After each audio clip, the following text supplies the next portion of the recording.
aromamari.com-ല് നല്ലൊരു വരനെ കണ്ടു. നമുക്കൊന്ന് നോക്കിയാലോ?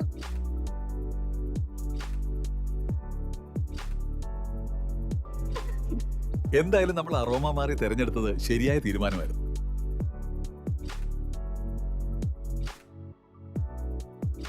aromamari.com വെബ്സൈറ്റ് ആൻഡ് മൊബൈൽ ആപ്ലിക്കേഷനിലൂടെ ജീവിത പങ്കാളിയെ കണ്ടെത്തൂ. രജിസ്ട്രേഷൻ തികച്ചും സൗജന്യം.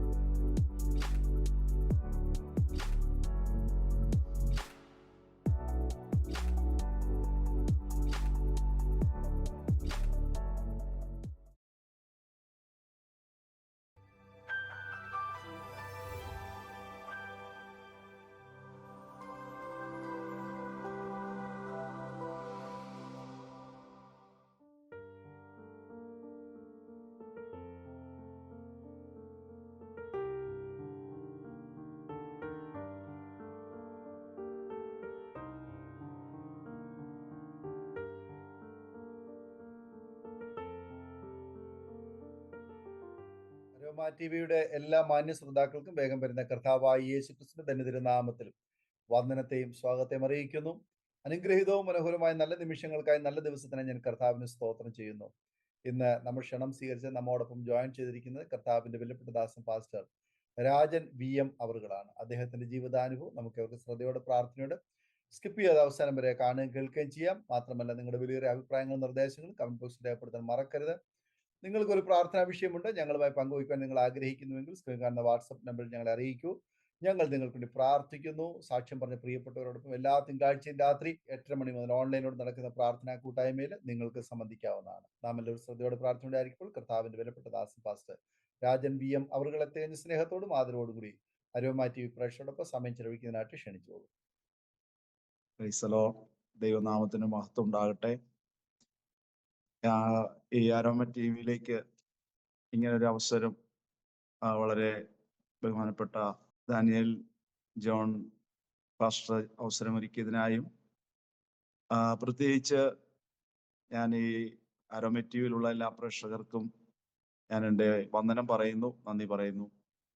അതുപോലെ എന്നെ ഇതിലേക്ക് പരിചയപ്പെടുത്തിയത് കർത്താവിൻ്റെ ദാസൻ, ഞങ്ങൾക്ക് ഏറ്റവും പ്രിയങ്കരനായിരിക്കുന്ന ജോൺസൺ പാസ്റ്റർ, എലിയാമ സിസ്റ്റർ, അവര് പുൽപ്പള്ളിയിൽ കർത്താവിൻ്റെ മഹത്വമുള്ള വേലയിൽ ശുശ്രൂഷിക്കുകയാണ്. കർത്താവിൻ്റെ ദാസനാണ് എനിക്ക് അരോമ TV ഈ പ്രോഗ്രാം പരിചയപ്പെടുത്തുവാൻ ഇടയായി തീർന്നത്. ഞാൻ അതിനും നന്ദി അറിയിക്കുന്നു. എൻ്റെ പേര് രാജൻ VM എന്നാണ്. ഞാൻ കോട്ടയം സ്വദേശിയാണ്. എന്നാൽ ഇപ്പോൾ ചർച്ച് മിനിസ്ട്രിയോടുള്ള ബന്ധത്തിൽ ഹൈറേഞ്ചിൽ നെടുങ്കണ്ടം എന്ന സ്ഥലത്ത് കർത്താവിൻ്റെ മഹത്വമുള്ള വേലയിൽ ഞങ്ങൾ കുടുംബമായിട്ടായിരിക്കുന്നു. ഞങ്ങളുടെ മിഷൻ ഫീൽഡിലെ 7ാമത്തെ സ്ഥലമാണ് ഇവിടെ പ്രവർത്തിച്ചുകൊണ്ടിരിക്കുന്നത്. ദൈവത്തിന് മഹത്വം ഉണ്ടാകട്ടെ. ഈ എൻ്റെ അനുഭവങ്ങൾ പങ്കുവയ്ക്കുവാനായിട്ട് ദൈവം തന്ന നല്ല അവസരത്തെ ഓർത്ത് ഞാൻ സ്തോത്രം ചെയ്യുന്നു. ഞാൻ ജനിച്ചത് നെല്ലിയാമ്പതി എന്ന് പറയുന്ന സ്ഥലത്താണ്. വളർന്നു വന്നത് കോട്ടയം ജില്ലയിൽ നാട്ടകം എന്ന സ്ഥലത്താണ്. അപ്പോൾ നെല്ലിയാമ്പതിയിൽ എൻ്റെ പിതാവിനവിടെ ജോലിയോടുള്ള ബന്ധത്തിലാണ്. അവിടെ എൻ്റെ മാതാവും പിതാവും അവിടെ ആയിരിക്കാനും അവിടെ വെച്ചാണ് ഞാൻ ജനിക്കുവാനിടയായി തീർന്നത്. എൻ്റെ പിതാവിനവിടെ കൃഷി മേഖലയിൽ ജോലിയായിരുന്നു. ഓറഞ്ച് തോട്ടം, അതുപോലെ ഈ തൈലപ്പുല്ല് മാറ്റുവാനൊക്കെ. അങ്ങനെ അവര് മലയിലൊക്കെ പോയി കഴിഞ്ഞാൽ ദിവസങ്ങൾ കഴിഞ്ഞാണ് മടങ്ങി ആ ലയത്തിൽ ഭവനത്തിൽ എത്തിച്ചേരുവാൻ ഒക്കെ ഇടയായിത്തീരുന്നത്. എൻ്റെ മാതാവ്, ഞങ്ങള് ഹൈന്ദവ ബാക്ക്ഗ്രൗണ്ടിൽ നിന്നാണ് ഈ ദൈവത്തെ അറിഞ്ഞ് വരുവാനൊക്കെ മുഖാന്തരം ഉണ്ടായത്. അപ്പോൾ അവിടെ ആയിരിക്കുമ്പോൾ എൻ്റെ മാതാവിൻ്റെ വിവാഹമൊക്കെ അമ്പലത്തിൽ വെച്ചായിരുന്നു. എന്നാൽ പിതാവ് ഇങ്ങനെ ജോലിക്കൊക്കെ പോയിട്ട് ദിവസങ്ങൾ കഴിഞ്ഞായിരിക്കും മടങ്ങിയെത്തുന്നത്. ആ സമയത്ത് കൂടെ അടുത്ത് ലയത്തിലുള്ള ആളുകളുണ്ട്, പക്ഷേങ്കിൽ ഒരൊറ്റപ്പെട്ട മണ്ഡലമായിരുന്നു, മേഖലയായിരുന്നു. പലപ്പോഴും രാത്രി യാമങ്ങളിലൊക്കെ എൻ്റെ മാതാവ് പറഞ്ഞിട്ടുണ്ട്, രാത്രി ദൈവശബ്ദം കേട്ടെന്നാ പറയുന്നത്. അന്ന് ദൈവത്തെ ഒന്നും അറിഞ്ഞിട്ടില്ല. പക്ഷേ സ്കൂൾ കാലയളവിൽ മാതാവ് മറ്റു കൂട്ടുകാരോട് കൂടെ വെക്കേഷന് BBSനൊക്കെ പോയിട്ടുണ്ട്. അങ്ങനെയുള്ള ഒരു അനുഭവം മാത്രമേ ഉള്ളായിരുന്നു. അപ്പോ ഞങ്ങളുടെ വല്യമ്മച്ചിയൊക്കെ എന്ന് പറയുമ്പോഴത്തേന് വെച്ച് പൂജയും വെച്ചാരാധനയൊക്കെ ഉണ്ടായിരുന്ന ഒരു പശ്ചാത്തലമായിരുന്നു. അപ്പോൾ ഒരു രാത്രിയിൽ എൻ്റെ അമ്മയ്ക്ക് വളരെ വേദനയായിട്ട് സ്വസ്ഥതയില്ലാതെ ഭാരപ്പെട്ടിരിക്കുമ്പോൾ ദൈവശബ്ദം കേട്ടു എന്നാണ് പറഞ്ഞത്. ബൈബിൾ എടുത്ത് വായിക്കൂ. അപ്പോൾ ഒരു ബൈബിള് പോലും കയ്യിലൊന്നുമില്ല, ബൈബിളൊന്നും കയ്യിലില്ല. ബൈബിൾ എടുത്ത് വായിക്കൂ എന്നുള്ള ശബ്ദം കേട്ടെന്ന് പറയുവാനിടയായി തീർന്നു. അങ്ങനെ എൻ്റെ അമ്മ എൻ്റെ പ്രസവത്തിന്റെ സമയമായപ്പോൾ പിതാവ് ആ സമയത്ത് അടുത്തില്ല.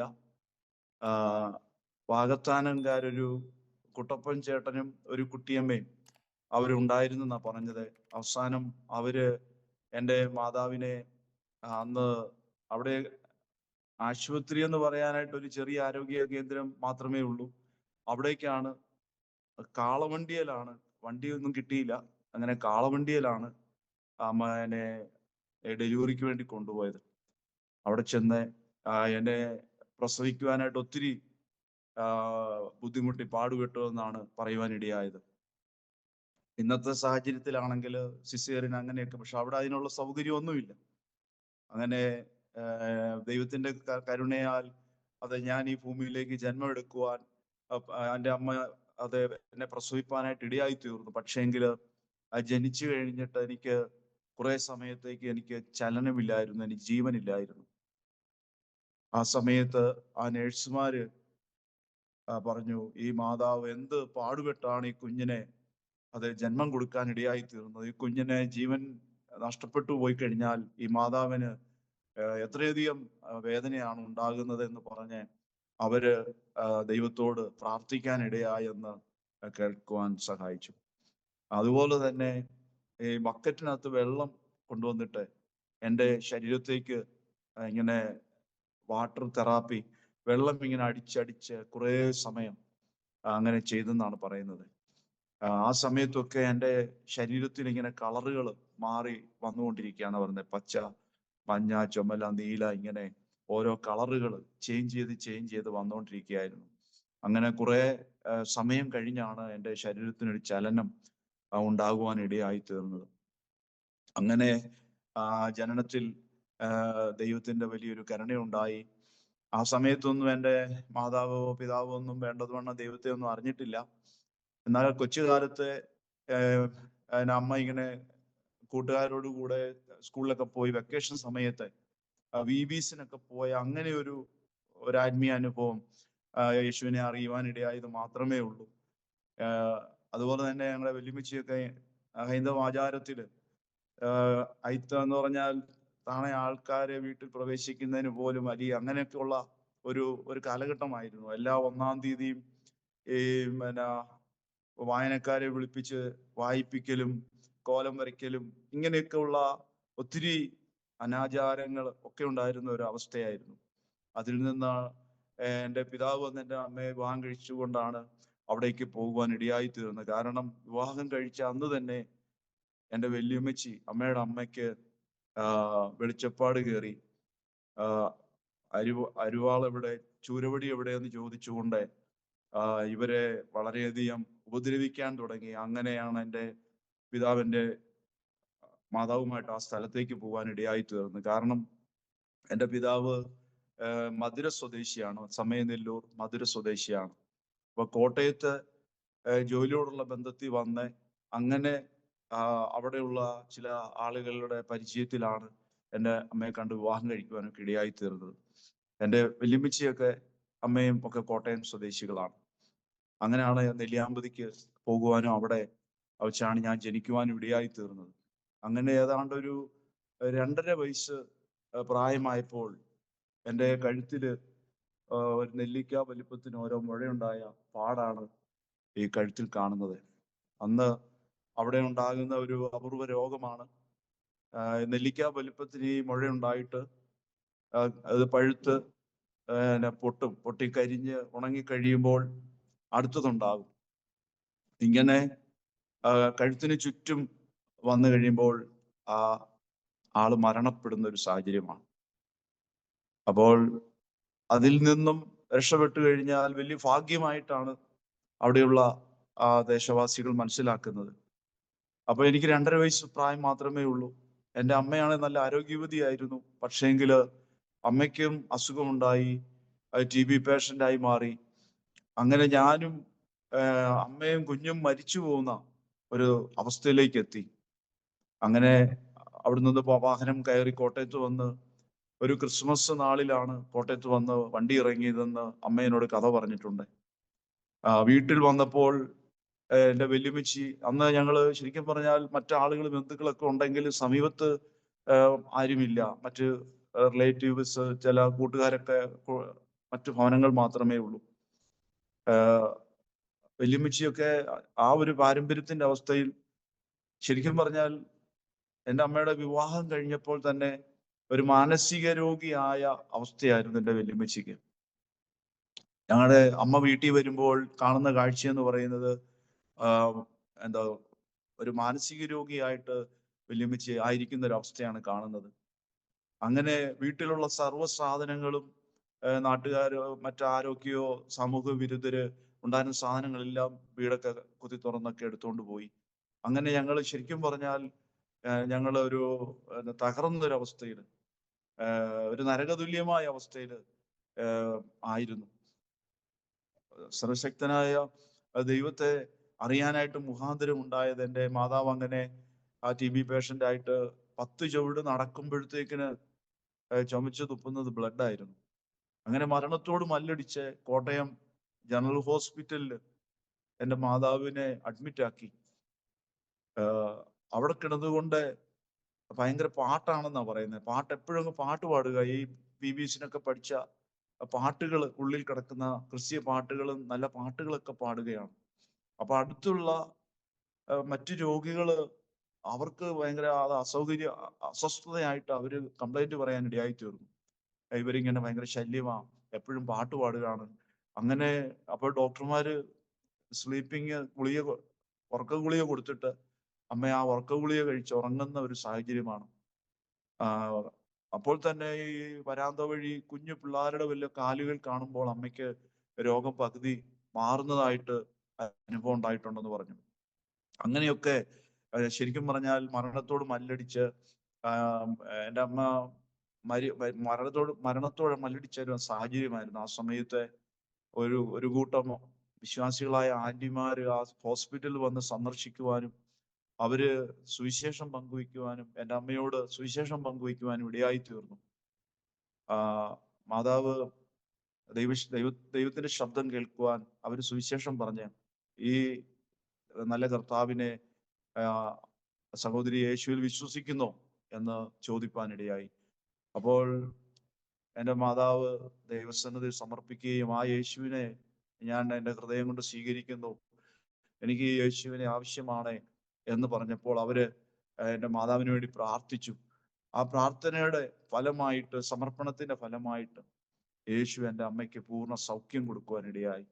ആ TB രോഗത്തിൽ നിന്ന് എൻ്റെ യേശു പൂർണ്ണമായി സൗഖ്യം നൽകി. ഇന്നും എൻ്റെ അമ്മ ജീവനോടായിരിക്കുകയാണ്. പക്ഷെ എൻ്റെ പിതാവ് പിന്നീട് തികഞ്ഞൊരു മദ്യപാനിയായി മാറി. കൂട്ടുകാരൊക്കെ കൂടി അങ്ങനെ ആ ഒരു ജീവിതത്തിലേക്ക് മാറി. പിതാവ് അവിടെ നിന്നും മാതാവിനെ കാണാനായിട്ടൊക്കെ വരുമ്പോൾ ഈ ഒരു സാഹചര്യത്തിലായിരുന്നു മാതാവ്. എന്നാൽ ദൈവം പിന്നീട് സൗഖ്യം കൊടുത്തു. എന്നാൽ പിതാവ് മദ്യപാനത്തിന്റെ അവസ്ഥയിലേക്ക് വന്ന് അങ്ങനെ ഞങ്ങളുടെ ജീവിതം ശരിക്കും പറഞ്ഞാൽ ഞങ്ങള് ഒത്തിരി ആ നിലയിൽ ബുദ്ധിമുട്ടുവാനിടയായി തീർന്നു. പല രാത്രികളിലും ഞങ്ങളുടെ ഭവനത്തിൽ ഞങ്ങൾക്ക് ഉറങ്ങാൻ പറ്റാതെ ഞങ്ങളന്ന് മുളങ്കുഴ, നാട്ടകം മുളങ്കുഴ എന്ന് പറയുന്ന സ്ഥലത്താണ്, കാക്കൂർ കവല എന്ന് പറയുന്ന ഒരു സ്ഥലത്താണ് താമസിക്കുന്നത്. എൻ്റെ വെല്ലുമിച്ച് വാങ്ങിച്ച സ്ഥലമാണ് അത്. കുറച്ച് സ്ഥലം മാത്രമേ ഉള്ളൂ. അവിടെ ഒരു ചെറിയ വീട് വെച്ച് അവിടെയാണ് പാർക്കുന്നത്. അതിൻ്റെ നേരെ മുകളിൽ ഒരു 7 ഏക്കർ സ്ഥലം, ഒരു തെങ്ങിൻ തോപ്പുണ്ട്. ആ തെങ്ങിൻ തോപ്പില് ഞാൻ ഓർക്കുന്നുണ്ട് പലപ്പോഴും, എൻ്റെ ഒരു അനുജനുണ്ട്, ഞങ്ങൾ 2 പേരാണ്. അനുജന് എന്നെക്കാൾ 5 വയസ്സ് ഇളയതാണ്. അപ്പോൾ ചാച്ചൻ ഞങ്ങളോട് വളരെയധികം ഉപദ്രവം ഉണ്ടാക്കുന്നത് കൊണ്ട് അമ്മ ഇങ്ങനെ സന്ധ്യ ആകുമ്പോഴത്തേനെ ഒരു പായെടുത്ത് ചുരുട്ടി അവിടെ സൈഡിൽ വെച്ചിരിക്കും. വെള്ളം വെക്കുമ്പോഴേ ഈ പായെടുത്ത് ഞങ്ങളെയും വിളിച്ചുകൊണ്ട് സന്ധ്യക്ക് പലപ്പോഴും ഞങ്ങളുടെ അടുത്ത ഭവനങ്ങളിലും അവിടുത്തെ തിണ്ണയിലൊക്കെ കിടന്നുറങ്ങിയിട്ടുണ്ട്. എന്നാൽ എന്നും അവരെ ബുദ്ധിമുട്ടിക്കണ്ടല്ലോ എന്ന് വിചാരിച്ച് ഈ തെങ്ങിന്റെ തടത്തിൽ കൊണ്ട് പാ ഇട്ടിട്ട് ഞങ്ങളെ രണ്ടുപേരെ കടത്തിയിട്ട് അമ്മ ഞങ്ങളുടെ നടുക്ക് കിടക്കും. അങ്ങനെ പല രാത്രികളിലും ഞങ്ങള് അന്തി ഉറങ്ങിയിട്ടുണ്ട്. അന്ന് ഞാൻ LP UP സ്കൂള് വരെ മറിയപ്പള്ളി എന്ന് പറയുന്ന സ്ഥലത്താണ്, മറിയപ്പള്ളി സ്കൂളിലാണ് പഠിച്ചത്. എന്നാൽ അതിനുശേഷം ഇവിടെ Pampady JTS junior technical high school എന്ന് പറയുന്ന പാമ്പാടിയിലേക്ക് മാറി പഠിക്കുവാൻ ഇടയായി തീർന്നു. അപ്പോൾ എൻ്റെ അമ്മയ്ക്ക് അവിടെ ട്രാവൻകൂർ സിമെന്റിൽ കാഷ് ലിവറായിട്ട് ജോലി ഉണ്ടായിരുന്നു. അപ്പോൾ പ്രഭാതത്തിൽ എഴുന്നേറ്റ് ഞങ്ങൾക്ക് ആഹാരം എല്ലാം ഉണ്ടാക്കണം, ഞങ്ങളെ സ്കൂളിൽ വിടണം. അപ്പോൾ വരുമ്പോഴത്തേന് പിതാവ് ഇങ്ങനെ ബോധരഹിതനായി മദ്യത്തിന്റെ ആ കെട്ട് മാറാതെ ഇങ്ങനെ ഉറങ്ങിക്കിടക്കുന്ന ഒരു അവസ്ഥയാണ് പലപ്പോഴും കാണാൻ ഇടയാകുന്നത്. ഞങ്ങൾ രാവിലെ ആകുമ്പോഴത്തേക്കിന് പിതാവിനോട് സ്നേഹത്തില് മദ്യപിക്കരുത്, ഇനി മദ്യപിച്ചുകൊണ്ട് വരരുതെന്നും പറഞ്ഞ് ഞങ്ങളിങ്ങനെ പിതാവിനോട് പറയുകയും ഞങ്ങള് പ്രാർത്ഥിക്കുകയൊക്കെ ചെയ്യാറുണ്ടായി. അമ്മ ദൈവത്തെ അറിഞ്ഞായിരുന്നല്ലോ. അറിഞ്ഞതിന് ശേഷം പിന്നീട് അമ്മ ദൈവത്തിന്റെ കൽപ്പന സ്നാനപ്പെടുവാനൊക്കെ ദൈവം സഹായിച്ചു. ഞങ്ങളെ പ്രാർത്ഥനയ്ക്ക് കൂട്ടിക്കൊണ്ട് അമ്മ പോവുക ചെയ്യും. എന്നാൽ ആദ്യ സമയത്തൊന്നും എനിക്ക് പ്രാർത്ഥനയോട് വലിയ താല്പര്യമൊന്നും ഇല്ലായിരുന്നു. അമ്മ ഞങ്ങളെ നിർബന്ധമായിട്ടും കൊണ്ടുപോകാറുണ്ട്. പക്ഷെ ഞാൻ ആ സമയത്ത് എന്തെങ്കിലും ഉഴപ്പ് കാണിച്ച് പ്രാർത്ഥനയ്ക്ക് പോകാതെ എന്തെങ്കിലും കാണിച്ച് മാറിപ്പോകുന്നൊരു സാഹചര്യമായിരുന്നു ആദ്യം എൻ്റെ ജീവിതത്തിൽ ഉണ്ടായിരുന്നത്. എന്നാൽ എൻ്റെ അമ്മ ഞങ്ങളെ വിടത്തില്ല, നിർബന്ധമായിട്ടും ഞങ്ങളെ കൂട്ടിക്കൊണ്ടു പോകുമായിരുന്നു. അന്ന് ഞങ്ങൾ പ്രാർത്ഥനയ്ക്ക് പോകുന്നത് കൊല്ലാട് എന്ന് പറയുന്ന അവിടെ ഒരു ചർച്ചിലായിരുന്നു. പിന്നീട് അതിന് ശേഷം ഞങ്ങൾക്ക് കുറച്ചും കൂടെ സൗകര്യമായിട്ട് മറ്റൊരു ഭാഗത്തേക്ക് പൂന്തുരുത്ത് എന്ന് പറയുന്ന സ്ഥലത്തേക്ക് ഞങ്ങൾ അവിടുന്ന് ഒരു പാസ്റ്റർ, പാപ്പച്ചൻ ഉപദേശി എന്ന് പറയുന്ന ഷാരോണിലൊരു പാസ്റ്ററാണ്. അദ്ദേഹം ഞങ്ങളുടെ അവിടെ വരികയും അദ്ദേഹത്തിന്റെ കൈക്കീഴിലാണ് എനിക്ക് സ്നാനപ്പെടുവാനൊക്കെ ഈ അവസരം ഒരുക്കുവാൻ ഇടയായി തീർന്നത്. അപ്പോൾ നിശ്ചയമായിട്ടും ഞാൻ പറഞ്ഞ എൻ്റെ ഈ കഴുത്തേലെ രോഗത്തിന്റെ ഇതിന് പൂർണ്ണ സൗഖ്യം ഉണ്ടാകാൻ വേണ്ടി ഞങ്ങൾ നാട്ടിൽ വന്നതിന് ശേഷം എൻ്റെ മാതാവ് അവിടെ ഒരു വൈദ്യൻ, ഈശ്വരൻ എന്ന് പറയുന്ന ഒരു വൈദ്യനുണ്ട്, ആ വൈദ്യനെ കൊണ്ട് കാണിച്ചു. അപ്പോൾ അദ്ദേഹം മഞ്ഞള് ചുട്ടുകുത്തിയ പാടാണ് എൻ്റെ ഈ അടിവശത്ത് കാണുന്നത്. അപ്പോൾ ഈ 2 പാടുകള് എനിക്ക് ഹൈറ്റും വെയിറ്റും ഒക്കെ ഉള്ളതുകൊണ്ട് എനിക്ക് വലിയൊരു ആഗ്രഹമായിരുന്നു പോലീസ് ഡിപ്പാർട്ട്മെന്റിൽ ജോലി ലഭിക്കണം, ജോലി കിട്ടണം എന്നുള്ള ഒരു ആഗ്രഹം എനിക്കുണ്ടായിരുന്നു. അങ്ങനെ ഞാൻ ഒത്തിരി റിക്രൂട്ട്മെന്റിനൊക്കെ കടന്നു പോയതാണ്. AICF-ലും BSF-ലും ഒക്കെ ഞാൻ കടന്നുപോയി. അവിടെയൊക്കെയും എന്നെ ഹൈറ്റ് വെയിറ്റ് ഇതെല്ലാം എനിക്ക് കറക്റ്റായിട്ട് ലഭ്യമായതാണ്. പക്ഷേ എൻ്റെ ശരീരത്തിലെ ഈ പാടുകൾ അവരെന്നെ റിജക്റ്റ് ചെയ്യുവാനൊക്കെ ഇടയായിത്തു. അപ്പോൾ ഞാനിങ്ങനെ ഞാൻ ദൈവത്തെ അറിഞ്ഞു കഴിഞ്ഞതിന് ശേഷം ഞാൻ ദൈവത്തോട് പറഞ്ഞു, അവിടെയൊക്കെ എന്നെ തള്ളിക്കളഞ്ഞപ്പോൾ, റിജക്റ്റ് ചെയ്തപ്പോൾ തമ്പുരാൻ തൻ്റെ ബറ്റാലിയനിലേക്ക് എന്നെ റിക്രൂട്ട് ചെയ്തത് ഓർത്ത് ഞാൻ ദൈവത്തിന് സ്തോത്രം ചെയ്യുകയാണ്. അപ്പോൾ നിശ്ചയമായിട്ടും ആ ദൈവത്തിനെ ഞങ്ങൾക്ക് കുടുംബമായി അറിയുവാനായിട്ട് ദൈവം ഭാഗ്യം തന്നു.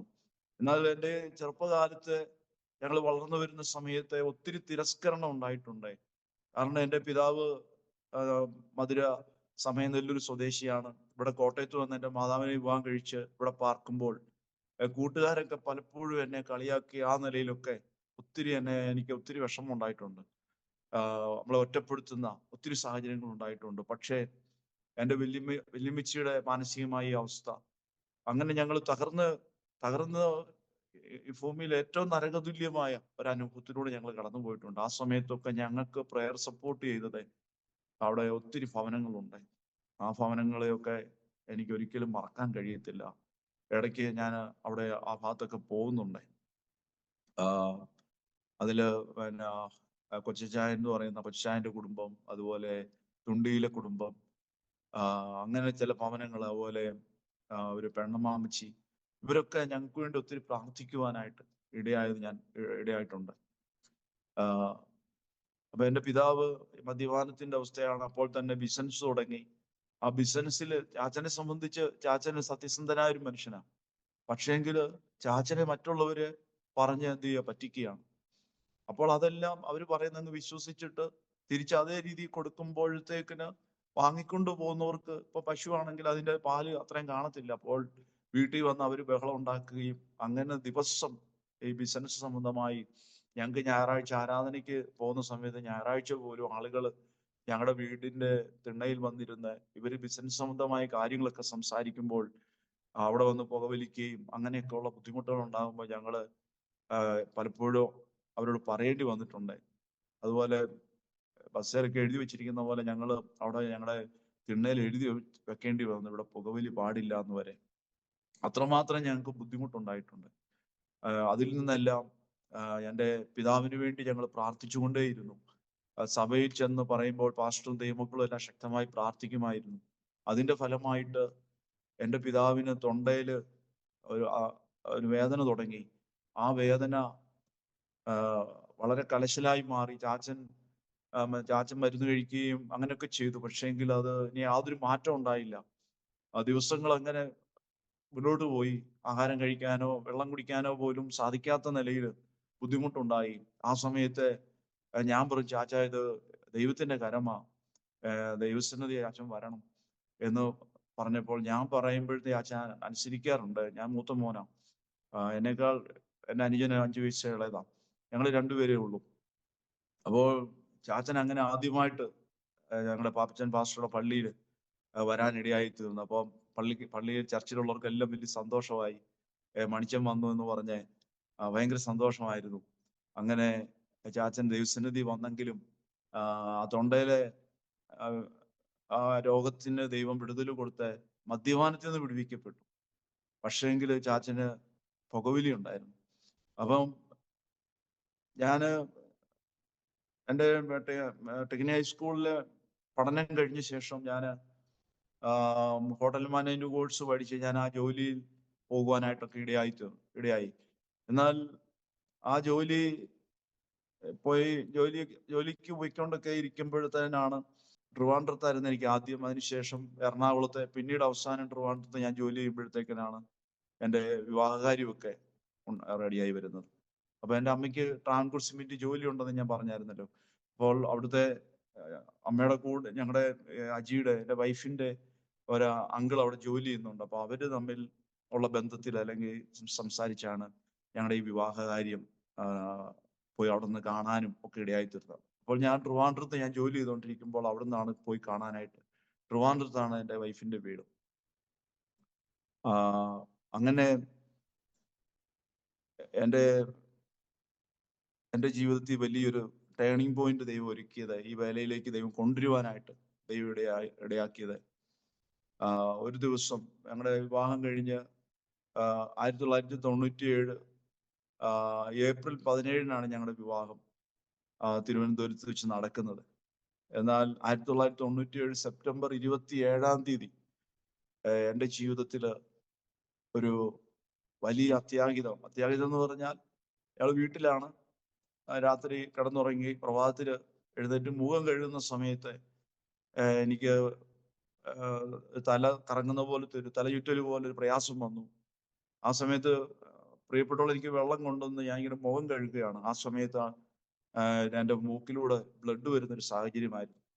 അപ്പൊ ഞാൻ പറഞ്ഞല്ലോ, ഹോട്ടൽ മാനേജ്മെന്റ് കോഴ്സ് ജോലി ചെയ്തുകൊണ്ടിരിക്കുകയായിരുന്നു. അപ്പോൾ ഞാൻ വിവാഹം കഴിഞ്ഞതിന് ശേഷം ചങ്ങനാശ്ശേരി എന്ന് പറയുന്ന സ്ഥലത്താണ് ജോലി ചെയ്യുന്നത്. അവിടെ ജോലിക്ക് കയറിയിട്ട് അധികം ദിവസം ആയിട്ടില്ല. പക്ഷേങ്കിൽ ഞാൻ ഒരു ഓണസമയത്ത് പ്രിയപ്പെട്ടവള് വീട്ടിലോട്ട് പോകാൻ വേണ്ടി എൻ്റെ അമ്മയും അനുജനും കൂടെ വീട്ടിലോട്ട് പോയി. പക്ഷെ ഞാൻ വിളിച്ചോണ്ട് വരാൻ വേണ്ടി പോകാനായിട്ട് 4 ദിവസത്തെ ലീവ് എടുത്തു. അപ്പൊ എന്നോട് മാനേജർ പറഞ്ഞു, രാജൻ ഈ ഞായറാഴ്ച 1000 പേരുടെ ഫംഗ്ഷൻ ഉണ്ട്, വരണമെന്ന് പറഞ്ഞു. അപ്പൊ വ്യാഴം, വെള്ളി, ശനി, ഞാൻ 4 ദിവസത്തെ അവധി എടുത്തത്. അപ്പൊ ഞായറാഴ്ച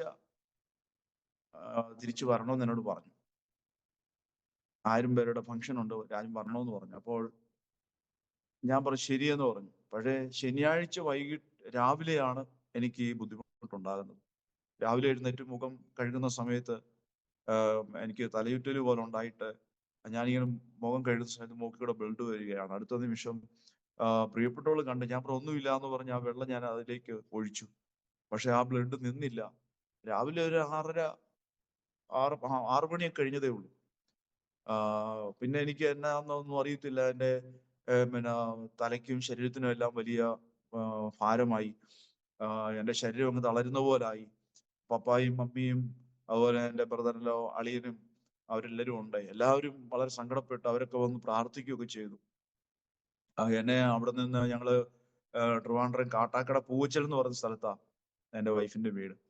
അപ്പം വീടിരിക്കുന്ന അവിടുന്ന് റോഡിലേക്ക് ഇങ്ങനെ ഒരടിപ്പാത പോലത്തെ റോഡാണ്. ഒരു സൈഡ് മുള്ളുവേലി, ഒരു സൈഡ് കയ്യാലി ആയിട്ടുള്ള ഭാഗമാണ്. അതിലേക്കൂടെ എന്നെ താങ്ങി പിടിച്ചുകൊണ്ട് റോഡിൽ വന്നു. രാവിലെ സമയമായതുകൊണ്ട് വണ്ടികളൊന്നും കിട്ടാൻ സാഹചര്യമില്ല. ഓട്ടോറിക്ഷയൊക്കെ ആൾക്കാർ വരുന്നതേ ഉള്ളൂ. ഇന്നത്തെ പോലെ മൊബൈലോ കാര്യങ്ങളൊന്നും അന്നേരം കയ്യിലില്ല. പിന്നെ അവിടെ അടുത്തൊരു വീട്ടുകാര് ഒരു ഓട്ടോക്കാരനെ വിളിച്ച് അങ്ങനെ ആ വാഹനത്തിലാണ് കാട്ടാക്കട എന്ന് പറയുന്ന സ്ഥലത്ത് ഡോക്ടറുടെ വീട്ടിൽ, സത്യനേശൻ എന്ന് പറയുന്ന ഡോക്ടറുടെ വീട്ടിൽ പോയതൊക്കെ ഞാൻ ഓർക്കുന്നുണ്ട്. അവിടെ ചെന്നപ്പോൾ ഡോക്ടർ ചോദിക്കുകയാണ് തലയ്ക്ക് വല്ലോ അടി കൊണ്ടോ എന്ന് ചോദിക്കുകയാണ്. പക്ഷെ എനിക്ക് അങ്ങനെയൊന്നും സംഭവിച്ചിട്ടില്ലായിരുന്നു. എൻ്റെ മൂക്കിൽ കൂടെ അതേ ബ്ലഡ് വരുന്നു. അദ്ദേഹം ഒരു ക്യാപ്സൂൾ തന്നിട്ട് പറഞ്ഞു എത്രയും വേഗത്തിൽ മെഡിക്കൽ കോളേജ് ENT കൊണ്ട് അഡ്മിറ്റ് ആക്കാൻ പറഞ്ഞു. അവിടെ നിന്നും അന്നൊക്കെ അംബാസിഡർ കാറാണ്. അംബാസിഡർ കാർ വിളിച്ച് അതിൽ പുറകിൽ സീറ്റിൽ ഞാൻ ചാരിയിരിക്കുമ്പോൾ അപ്പുറത്തും ഇപ്പുറത്തും പപ്പായും എൻ്റെ വൈഫും അതുപോലെ അളിയനും അമ്മയും എല്ലാവരും ഉണ്ട്. ഞങ്ങൾ എല്ലാവരും വണ്ടിക്കകത്തുണ്ട്. ആ പോകുന്ന വേളയിൽ എൻ്റെ അകത്തുനിന്ന് ഇങ്ങനെ തെകിട്ടി വരുന്ന പോലെ എനിക്ക് തോന്നി. പക്ഷെ ഞാനതെല്ലാം തിരിച്ച് അകത്തേക്ക് മെഴുങ്ങി വിടുകയായിരുന്നു. പിറ്റേ ദിവസം മനസ്സിലായി ഇതെല്ലാം ബ്ലഡായിരുന്നു, രക്തമായിരുന്നു. അപ്പൊ ദൈവത്തിന്റെ വചനം പഠിക്കുമ്പോൾ കാണാൻ കഴിയുന്നുണ്ട് മനുഷ്യന്റെ ജീവൻ അടങ്ങിയിരിക്കുന്ന രക്തത്തിലാണ്. അപ്പൊ എൻ്റെ രക്തം പോയിക്കൊണ്ടിരിക്കുകയായിരുന്നു. ഞാൻ മരണത്തോട് അടുത്തുകൊണ്ടിരിക്കുകയായിരുന്നു. പക്ഷെ ആ സമയത്ത് ആ വാഹനത്തിൽ ബാക്ക് സീറ്റിൽ ഞാൻ ചാരി ഇങ്ങനെ ഇരിക്കുമ്പോൾ എന്നോട് പണ്ട് ഞാൻ വീട്ടിൽ പ്രാർത്ഥനയൊക്കെ ഞാൻ ഒരു സമയത്ത് പ്രാർത്ഥനയോട് താല്പര്യമില്ലായിരുന്നു. എന്നാൽ പിന്നീട് പ്രാർത്ഥനയോട് ഇഷ്ടമുണ്ടായി. ഞാൻ പ്രാർത്ഥനയ്ക്കും കൂട്ടായ്മയ്ക്കും ആരാധനയ്ക്കും എല്ലാം കൃത്യമായിട്ടും പോകുമായിരുന്നു. ആ സമയത്ത് വീട്ടിൽ പ്രാർത്ഥനയൊക്കെ വെക്കുമ്പോൾ ഈ പാപ്പച്ചനുപദേശി പാസ്റ്റർ ഞങ്ങളുടെ വീട്ടിൽ പ്രാർത്ഥന വെക്കുമ്പോൾ എന്നോട് ദൈവത്തിന്റെ ആലോചന പറഞ്ഞിട്ടുണ്ട്. മകനെ നീ ദൈവത്തിന്റെ വേലയ്ക്ക് വേണ്ടിയുള്ളതാ. പക്ഷെ നമ്മൾ ഒരു ചെവി കൊണ്ട് കേട്ട് മറ്റേ ചെവി കൊണ്ട് ഇറക്കി വിടുന്ന പോലെ എൻ്റെ ജീവിതത്തിൽ ഉണ്ടായി. പക്ഷെ ഞാനത് അതുപോലെ ഏറ്റെടുക്കാനൊന്നും ഇടയായില്ല. പക്ഷെ ഈ ഒരു സാഹചര്യത്തിൽ ഈ വാഹനത്തിൽ തിരുവനന്തപുരം മെഡിക്കൽ കോളേജിലേക്ക് പോകുമ്പോൾ ആ വണ്ടിയിൽ ഇരുന്നു കൊണ്ട് ഞാനൊരു തീരുമാനം എടുക്കുകയാണ്. ഞാൻ പറഞ്ഞു കർത്താവേ, എനിക്ക് മരണത്തെക്കുറിച്ച് പേടിയൊന്നും തോന്നിയില്ല. ഞാൻ രക്ഷിക്കപ്പെട്ടു, ദൈവത്തിന്റെ കൽപ്പന അനുസരിച്ച് സ്നാനപ്പെട്ടു. പക്ഷേങ്കിൽ ഞാൻ ആ ജോലി ചെയ്യുന്ന ഹോട്ടൽ മാനേജ്മെന്റ് കോഴ്സ് ജോലി ചെയ്യുന്നതുകൊണ്ട് പലപ്പോഴും ഞായറാഴ്ച എനിക്ക് ആരാധനയ്ക്ക് പോകാൻ പറ്റാത്തൊരു സാഹചര്യമുണ്ട്. കാരണം ഞായറാഴ്ചയും ഡ്യൂട്ടിയൊക്കെ വരും. അങ്ങനെയൊക്കെ ഉള്ള പലപ്പോഴും എനിക്ക് ആ ഒരു വിഷമവും ഭാരം ഉണ്ടായിട്ടുണ്ട്. ഈ സമയത്ത് വണ്ടിയിൽ പോകുമ്പോൾ ഈ പ്രത്യേക അത്യാഹിത സമയത്ത് ഞാൻ എൻ്റെ ദൈവത്തോട് എൻ്റെ ഹൃദയം കൊണ്ട് പറഞ്ഞു, ദൈവമേ, എനിക്ക് ആയുസ്സും ആരോഗ്യം തരുന്നെങ്കിൽ ഞാൻ കർത്താവിൻ്റെ വേല ചെയ്യാൻ എന്നെ തന്നെ സമർപ്പിക്കുകയാണെന്ന് ഞാൻ തന്നെ തീരുമാനം എടുത്ത് പറയാനിടയായി. ഏതാണ്ട് കാട്ടാക്കടയിൽ നിന്ന് തിരുവനന്തപുരം മെഡിക്കൽ കോളേജ് വരെ ഏതാണ്ട് 40 കിലോമീറ്റർ ദൂരമുണ്ട്. ആ സമയം അവര് സിഗ്നലൊക്കെ ഇട്ട് വളരെ സ്പീഡിൽ വണ്ടി അവിടെ ചെന്നു. അത്യാഹിതത്തിൽ അവിടെ പ്രവേശിപ്പിച്ചു, എന്നെ അഡ്മിറ്റ് ചെയ്തു. എന്നെ ജനറൽ എമർജൻസി വാർഡിൽ ഞാൻ ഏതാണ്ട് 8 ദിവസം ഞാൻ എമർജൻസി വാർഡിലായിരുന്നു. അതിനുശേഷം ജനറൽ വാർഡിലുമായിട്ട് അങ്ങനെ 12ഓളം ദിവസം ഞാൻ അവിടെ അഡ്മിറ്റ് ആയിരുന്നു. എന്നാൽ ഈ സംഭവം ഉണ്ടാകുമ്പോൾ ഒരു ശനിയാഴ്ചയാണ് ഇത് ഉണ്ടാകുന്നത്. ഞാൻ ശനിയാഴ്ച രാവിലെ എഴുന്നേറ്റ് റെഡിയായി വീട്ടിലേക്ക് പോയി ജോലിക്ക് പോകാൻ വേണ്ടിയുള്ള തയ്യാറെടുപ്പായിരുന്നു. അപ്പോഴാണ് രാവിലെ ഈ സംഭവം ഉണ്ടാകുന്നത്. ആ സമയത്ത് ചർച്ചില് വെള്ളി, ശനി, ഞായർ ഉപവാസപ്രാർത്ഥന നടക്കുകയും അപ്പൊ അവിടുത്തെ ഞങ്ങളുടെ ചർച്ചിലെ അന്ന് ഞങ്ങളുടെ വിവാഹം നടത്തിയ പാസ്റ്റർ മോസസ് പാസ്റ്ററാണ്. മോസസ് പാസ്റ്ററുടെ ആന്റി സരോജം ആന്റി ഇങ്ങനെ ഒരു ദർശനം കണ്ടു. അവരുടെ ബന്ധത്തിൽപ്പെട്ട ഒരു സഹോദരൻ ഇങ്ങനെ മരണപ്പെടുന്ന ഒരു സാഹചര്യം കണ്ടു. ദൈവം ഇങ്ങനെ കാണിച്ചു. അപ്പോൾ അവര് ഈ ഉപവാസ പ്രാർത്ഥനയ്ക്ക് എൻ്റെ ഈ വിഷയം വെച്ച് പ്രാർത്ഥിക്കുമ്പോഴാണ് എൻ്റെ ഈ വിഷയം അവരറിയുന്നത്. അപ്പോൾ ഞാൻ ആ വണ്ടിയിലിരുന്ന് ഞാൻ തീരുമാനിച്ച എൻ്റെ തീരുമാനവും സഭയുടെ ശ്രദ്ധയൊരു പ്രാർത്ഥനയും അത് വളരെ ഫലിക്കാനിടയായി തീർന്നു. ഇല്ലായിരുന്നെങ്കിൽ ഞാൻ ഈ ലോകത്തിൽ ഇന്ന് കാണത്തില്ലായിരുന്നു. പിറ്റേ ദിവസം ഞായറാഴ്ച ആരാധന കഴിഞ്ഞ് മോസസ് പാസ്റ്ററും ആന്റിയും സഭയിലുള്ള ദൈവമക്കളും എല്ലാവരും എൻ്റെ അടുക്കൽ കിടക്കയ്ക്ക് ചുറ്റും അവരെല്ലാവരും, അവിടെ എമർജൻസി വാർഡാണ്, അങ്ങനെ ആരെയും കയറ്റത്തില്ല, പക്ഷേ പ്രത്യേക പെർമിഷനോട് കൂടെ എൻ്റെ അടുക്കൽ ഇവർ പ്രാർത്ഥിക്കാനായിട്ട് വേണ്ടി എൻ്റെ അടുക്കൽ വന്നു. ഞാനിങ്ങനെ എന്നെ ഒരു വളച്ചിങ്ങനെ ഒരു പ്രത്യേക രീതിയിൽ കിടത്തിയിരിക്കുകയാണ്. എൻ്റെ മൂക്കിലൂടെ ഈ ബ്ലഡ് വരുന്നതിന് അവരിങ്ങനെ മൂക്കെല്ലാം ക്ലോസ് ചെയ്തായിരുന്നു. എന്നിട്ടൊരു കംപ്രസർ പോലത്തെ മെഷീൻ കൊണ്ട് എൻ്റെ വായിൽ നിന്നും എല്ലാം ഉണ്ടായിരുന്ന ബ്ലഡ് എല്ലാം കളഞ്ഞു. പിറ്റേ ദിവസം ഇങ്ങനെ ക്ലോസപ്പ് വരുവത്തിന് ഇങ്ങനെ കട്ടിയായിട്ട് ബ്ലഡ് ഇങ്ങനെ വരുമായിരുന്നു. എനിക്ക് തണുത്ത ഐറ്റംസ്, ഫ്രൂട്ട്സ്, അതുപോലെ ഐസ്ക്രീം, ഇങ്ങനെയുള്ള ഐറ്റംസ് ഒക്കെയാണ് എനിക്ക് തന്നുകൊണ്ടിരുന്നത്. ഇവരെന്നോട് പ്രാർത്ഥിക്കാൻ വേണ്ടി എൻ്റെ റൂമിൽ കടന്നു വന്നിട്ട് എനിക്ക് വേണ്ടി പ്രാർത്ഥിക്കുമ്പോൾ ഈ പാസ്റ്റർ ആന്റി എന്നോട് പറഞ്ഞു, സഹോദര, ഇങ്ങനെ ഒരു കാഴ്ചപ്പാട് ദൈവം എന്നെ കാണിച്ചു. ദൈവസന്നിധിയിൽ ഒരു തീരുമാനം എടുത്ത് സമർപ്പിച്ച് വേലയ്ക്ക് ചുമല് സമർപ്പിക്കുന്നെങ്കിൽ ദീർഘായുസാണ്, അല്ലെങ്കിൽ വലിയ ബുദ്ധിമുട്ടാണ് എന്നോട് പറയുവാൻ തക്കൊണ്ടിടയായി. ഞാനപ്പോൾ പറഞ്ഞു, ആന്റി, ഞാൻ വാഹനത്തെ വെച്ച് ഇങ്ങനെ തീരുമാനിച്ചെന്ന് പറഞ്ഞു. അവർക്ക് വലിയ സന്തോഷമായി. നിശ്ചയമായിട്ടും അങ്ങനെ 12 ദിവസം ഞാൻ ആ ഹോസ്പിറ്റലിൽ അഡ്മിറ്റ് ആയിരുന്നു. അതിനിടയ്ക്ക് എൻ്റെ അളിയൻ്റെ ബ്രദറിലൂടെ ബ്ലഡ് എടുത്തു എനിക്ക് അടയ്ക്കാൻ വേണ്ടി, പക്ഷെ ഒന്നും കയറ്റേണ്ടി വന്നില്ല. പക്ഷെ എൻ്റെ ഓപ്പറേഷൻ തിയേറ്റർ 2 പ്രാവശ്യം കയറ്റി. എൻ്റെ തലയാണ് അവര് ചെക്ക് ചെയ്യുന്നത്. ഒരു ഗ്രൂപ്പ് ഡോക്ടേഴ്സ്, നേഴ്സുമാര് എൻ്റെ മൂക്കും വായും എല്ലാം തുറന്ന് എൻ്റെ തലയ്ക്കകത്ത് എന്തോ പ്രശ്നമുണ്ടെന്ന് അവർ പറയുന്നു. പക്ഷേങ്കില് എന്നെ അങ്ങനെ ആ രീതി ചെക്കപ്പ് ചെയ്തേ ഉള്ളൂ, പക്ഷെ ഓപ്പറേഷൻ ഒന്നും ചെയ്യേണ്ടി വന്നില്ല. ഞാനിങ്ങനെ വിചാരിക്കുകയാണ്, എൻ്റെ ദൈവം എൻ്റെ തലയുടെ ഓപ്പറേഷൻ എൻ്റെ ദൈവം ചെയ്തു തന്നു. കാരണം ഓപ്പറേഷൻ നടത്തുമ്പോൾ ലക്ഷങ്ങൾ പൈസ മുടക്കണം. പൈസ നമുക്ക് എങ്ങനെയും മുടക്കാം, പക്ഷെ ആ ഓപ്പറേഷൻ സക്സസ് ആകണമെന്നില്ല.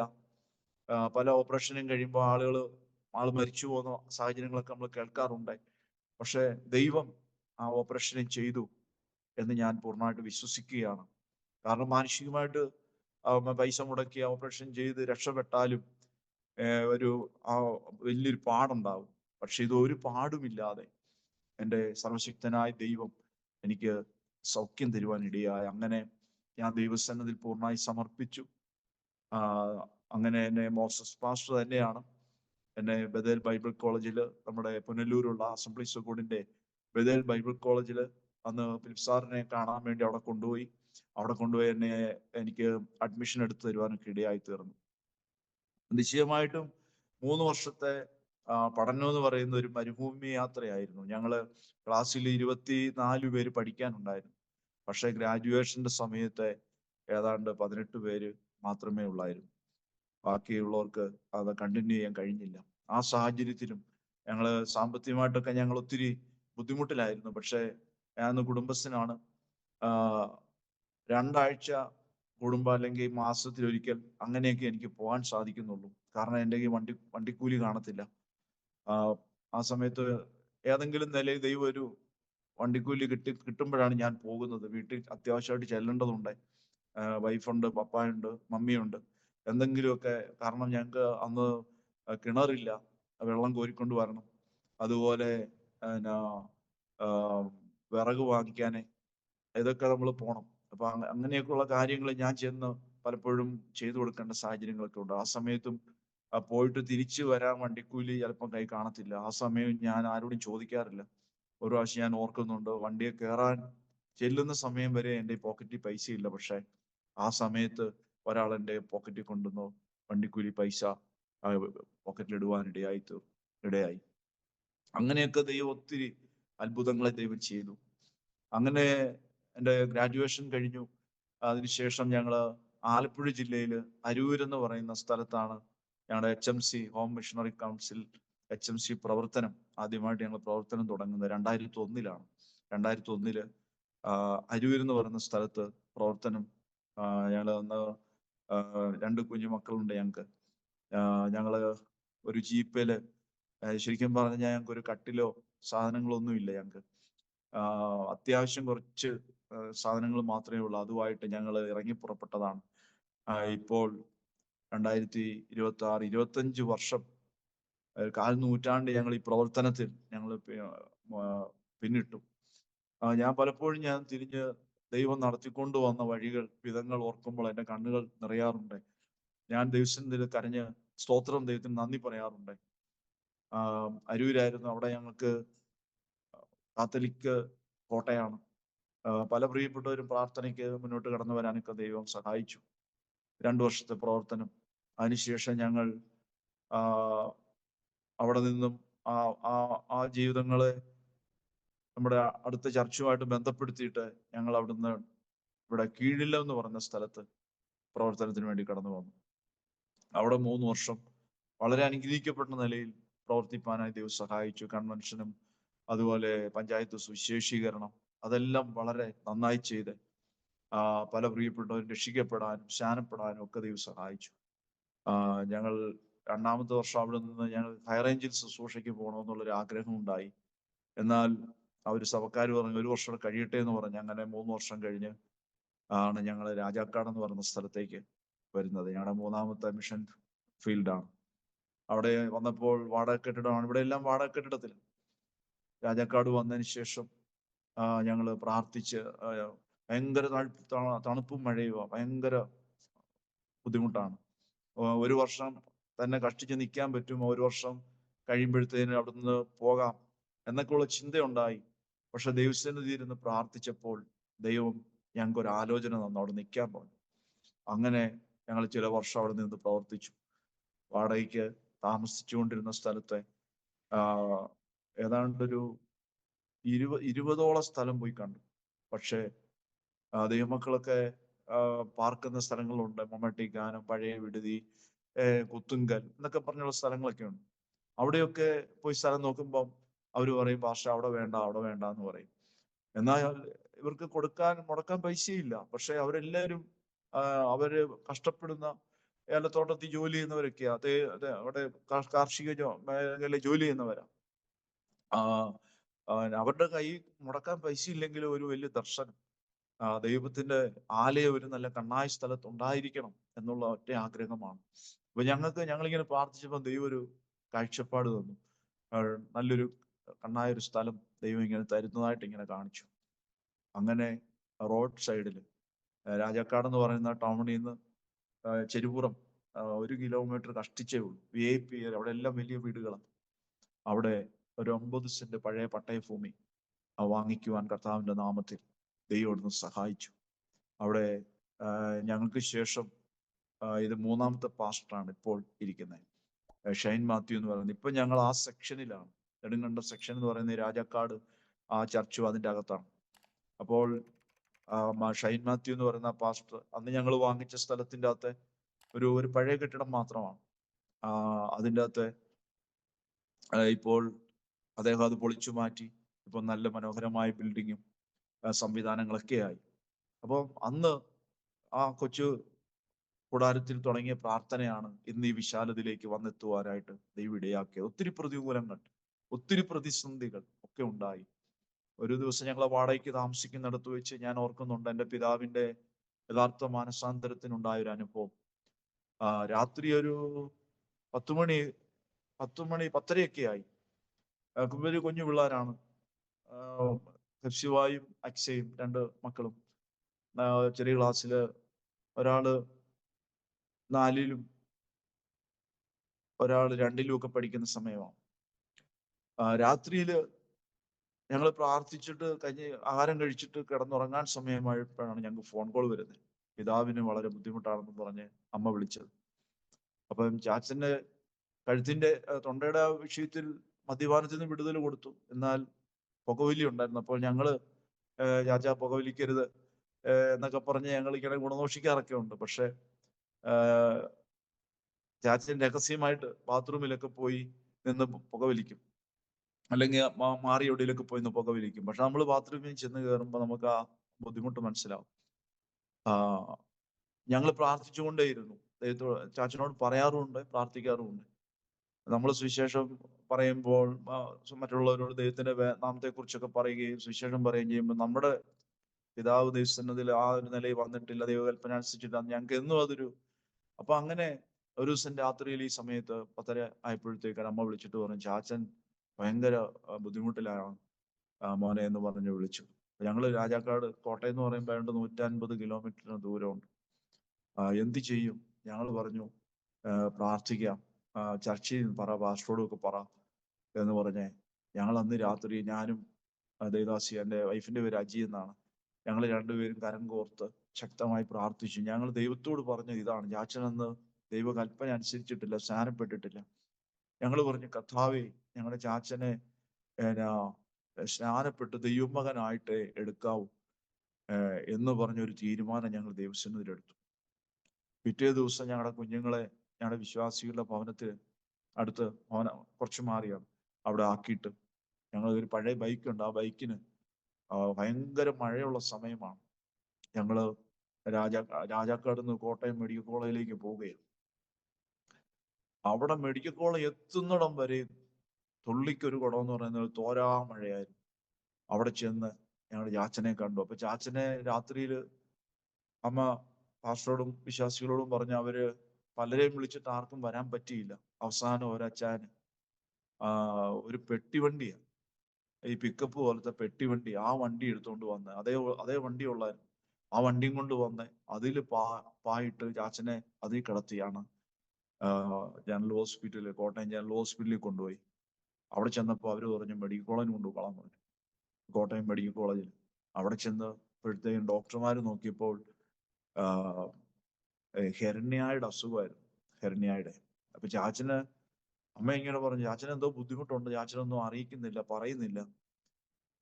ഇങ്ങനെ സ്വന്തമായിട്ട് അഡ്ജസ്റ്റ് ചെയ്ത് കൊണ്ട് നടക്കുകയായിരുന്നു. പക്ഷെ അഡ്ജസ്റ്റ് ചെയ്ത് കൊണ്ട് നടക്കാൻ പറ്റാത്ത ഒരവസ്ഥയായി. ഈ കുടലെല്ലാം കൂടെ ബോട്ടത്തിലോട്ട് ഇറങ്ങി ബലൂണ് പോലെ വീർത്ത് വലിയൊരു മരണവെപ്രാളപ്പെടുന്ന ഒരു സാഹചര്യമായിരുന്നു. ആ സമയത്ത് അടിയന്തിരമായിട്ട് ഓപ്പറേഷൻ ആവശ്യമാണെന്ന് മെഡിക്കൽ കോളേജിൽ നിന്ന് അറിയിച്ചു. ഞങ്ങൾ പിറ്റേ ദിവസം അവിടെ ചെല്ലുമ്പോൾ ഓപ്പറേഷനുള്ള എല്ലാ സജ്ജീകരണവുമായി. പക്ഷെ ആ സമയത്ത് ചാച്ചന് ചുമ കലശലായിട്ടുണ്ടായത് കൊണ്ട് അന്നേരം ഓപ്പറേഷൻ ചെയ്യാൻ പറ്റാതെ അവർ മാറ്റിവെച്ചു. ചാച്ചൻ എന്നോട്, ഞങ്ങൾ 2 മക്കളാണെങ്കിൽ എന്നോടൊരു പ്രത്യേക ഒരു ഇതുണ്ടായിരുന്നു, സ്നേഹം ഉണ്ടായിരുന്നു. എന്നാൽ ഒരു സമയത്തൊക്കെ മദ്യപാനിയായിരുന്ന സമയത്തൊക്കെ ഞങ്ങൾക്ക് ഒത്തിരി ഉപദ്രവം ഏറ്റിട്ടുമുണ്ട്. പക്ഷെ ഞാൻ പറയുമ്പോൾ ഇങ്ങനെ ദൈവം വിടുതൽ കൊടുത്തതിന് ശേഷം പറയുന്ന കാര്യം ചാച്ചൻ കേൾക്കാറുണ്ട്.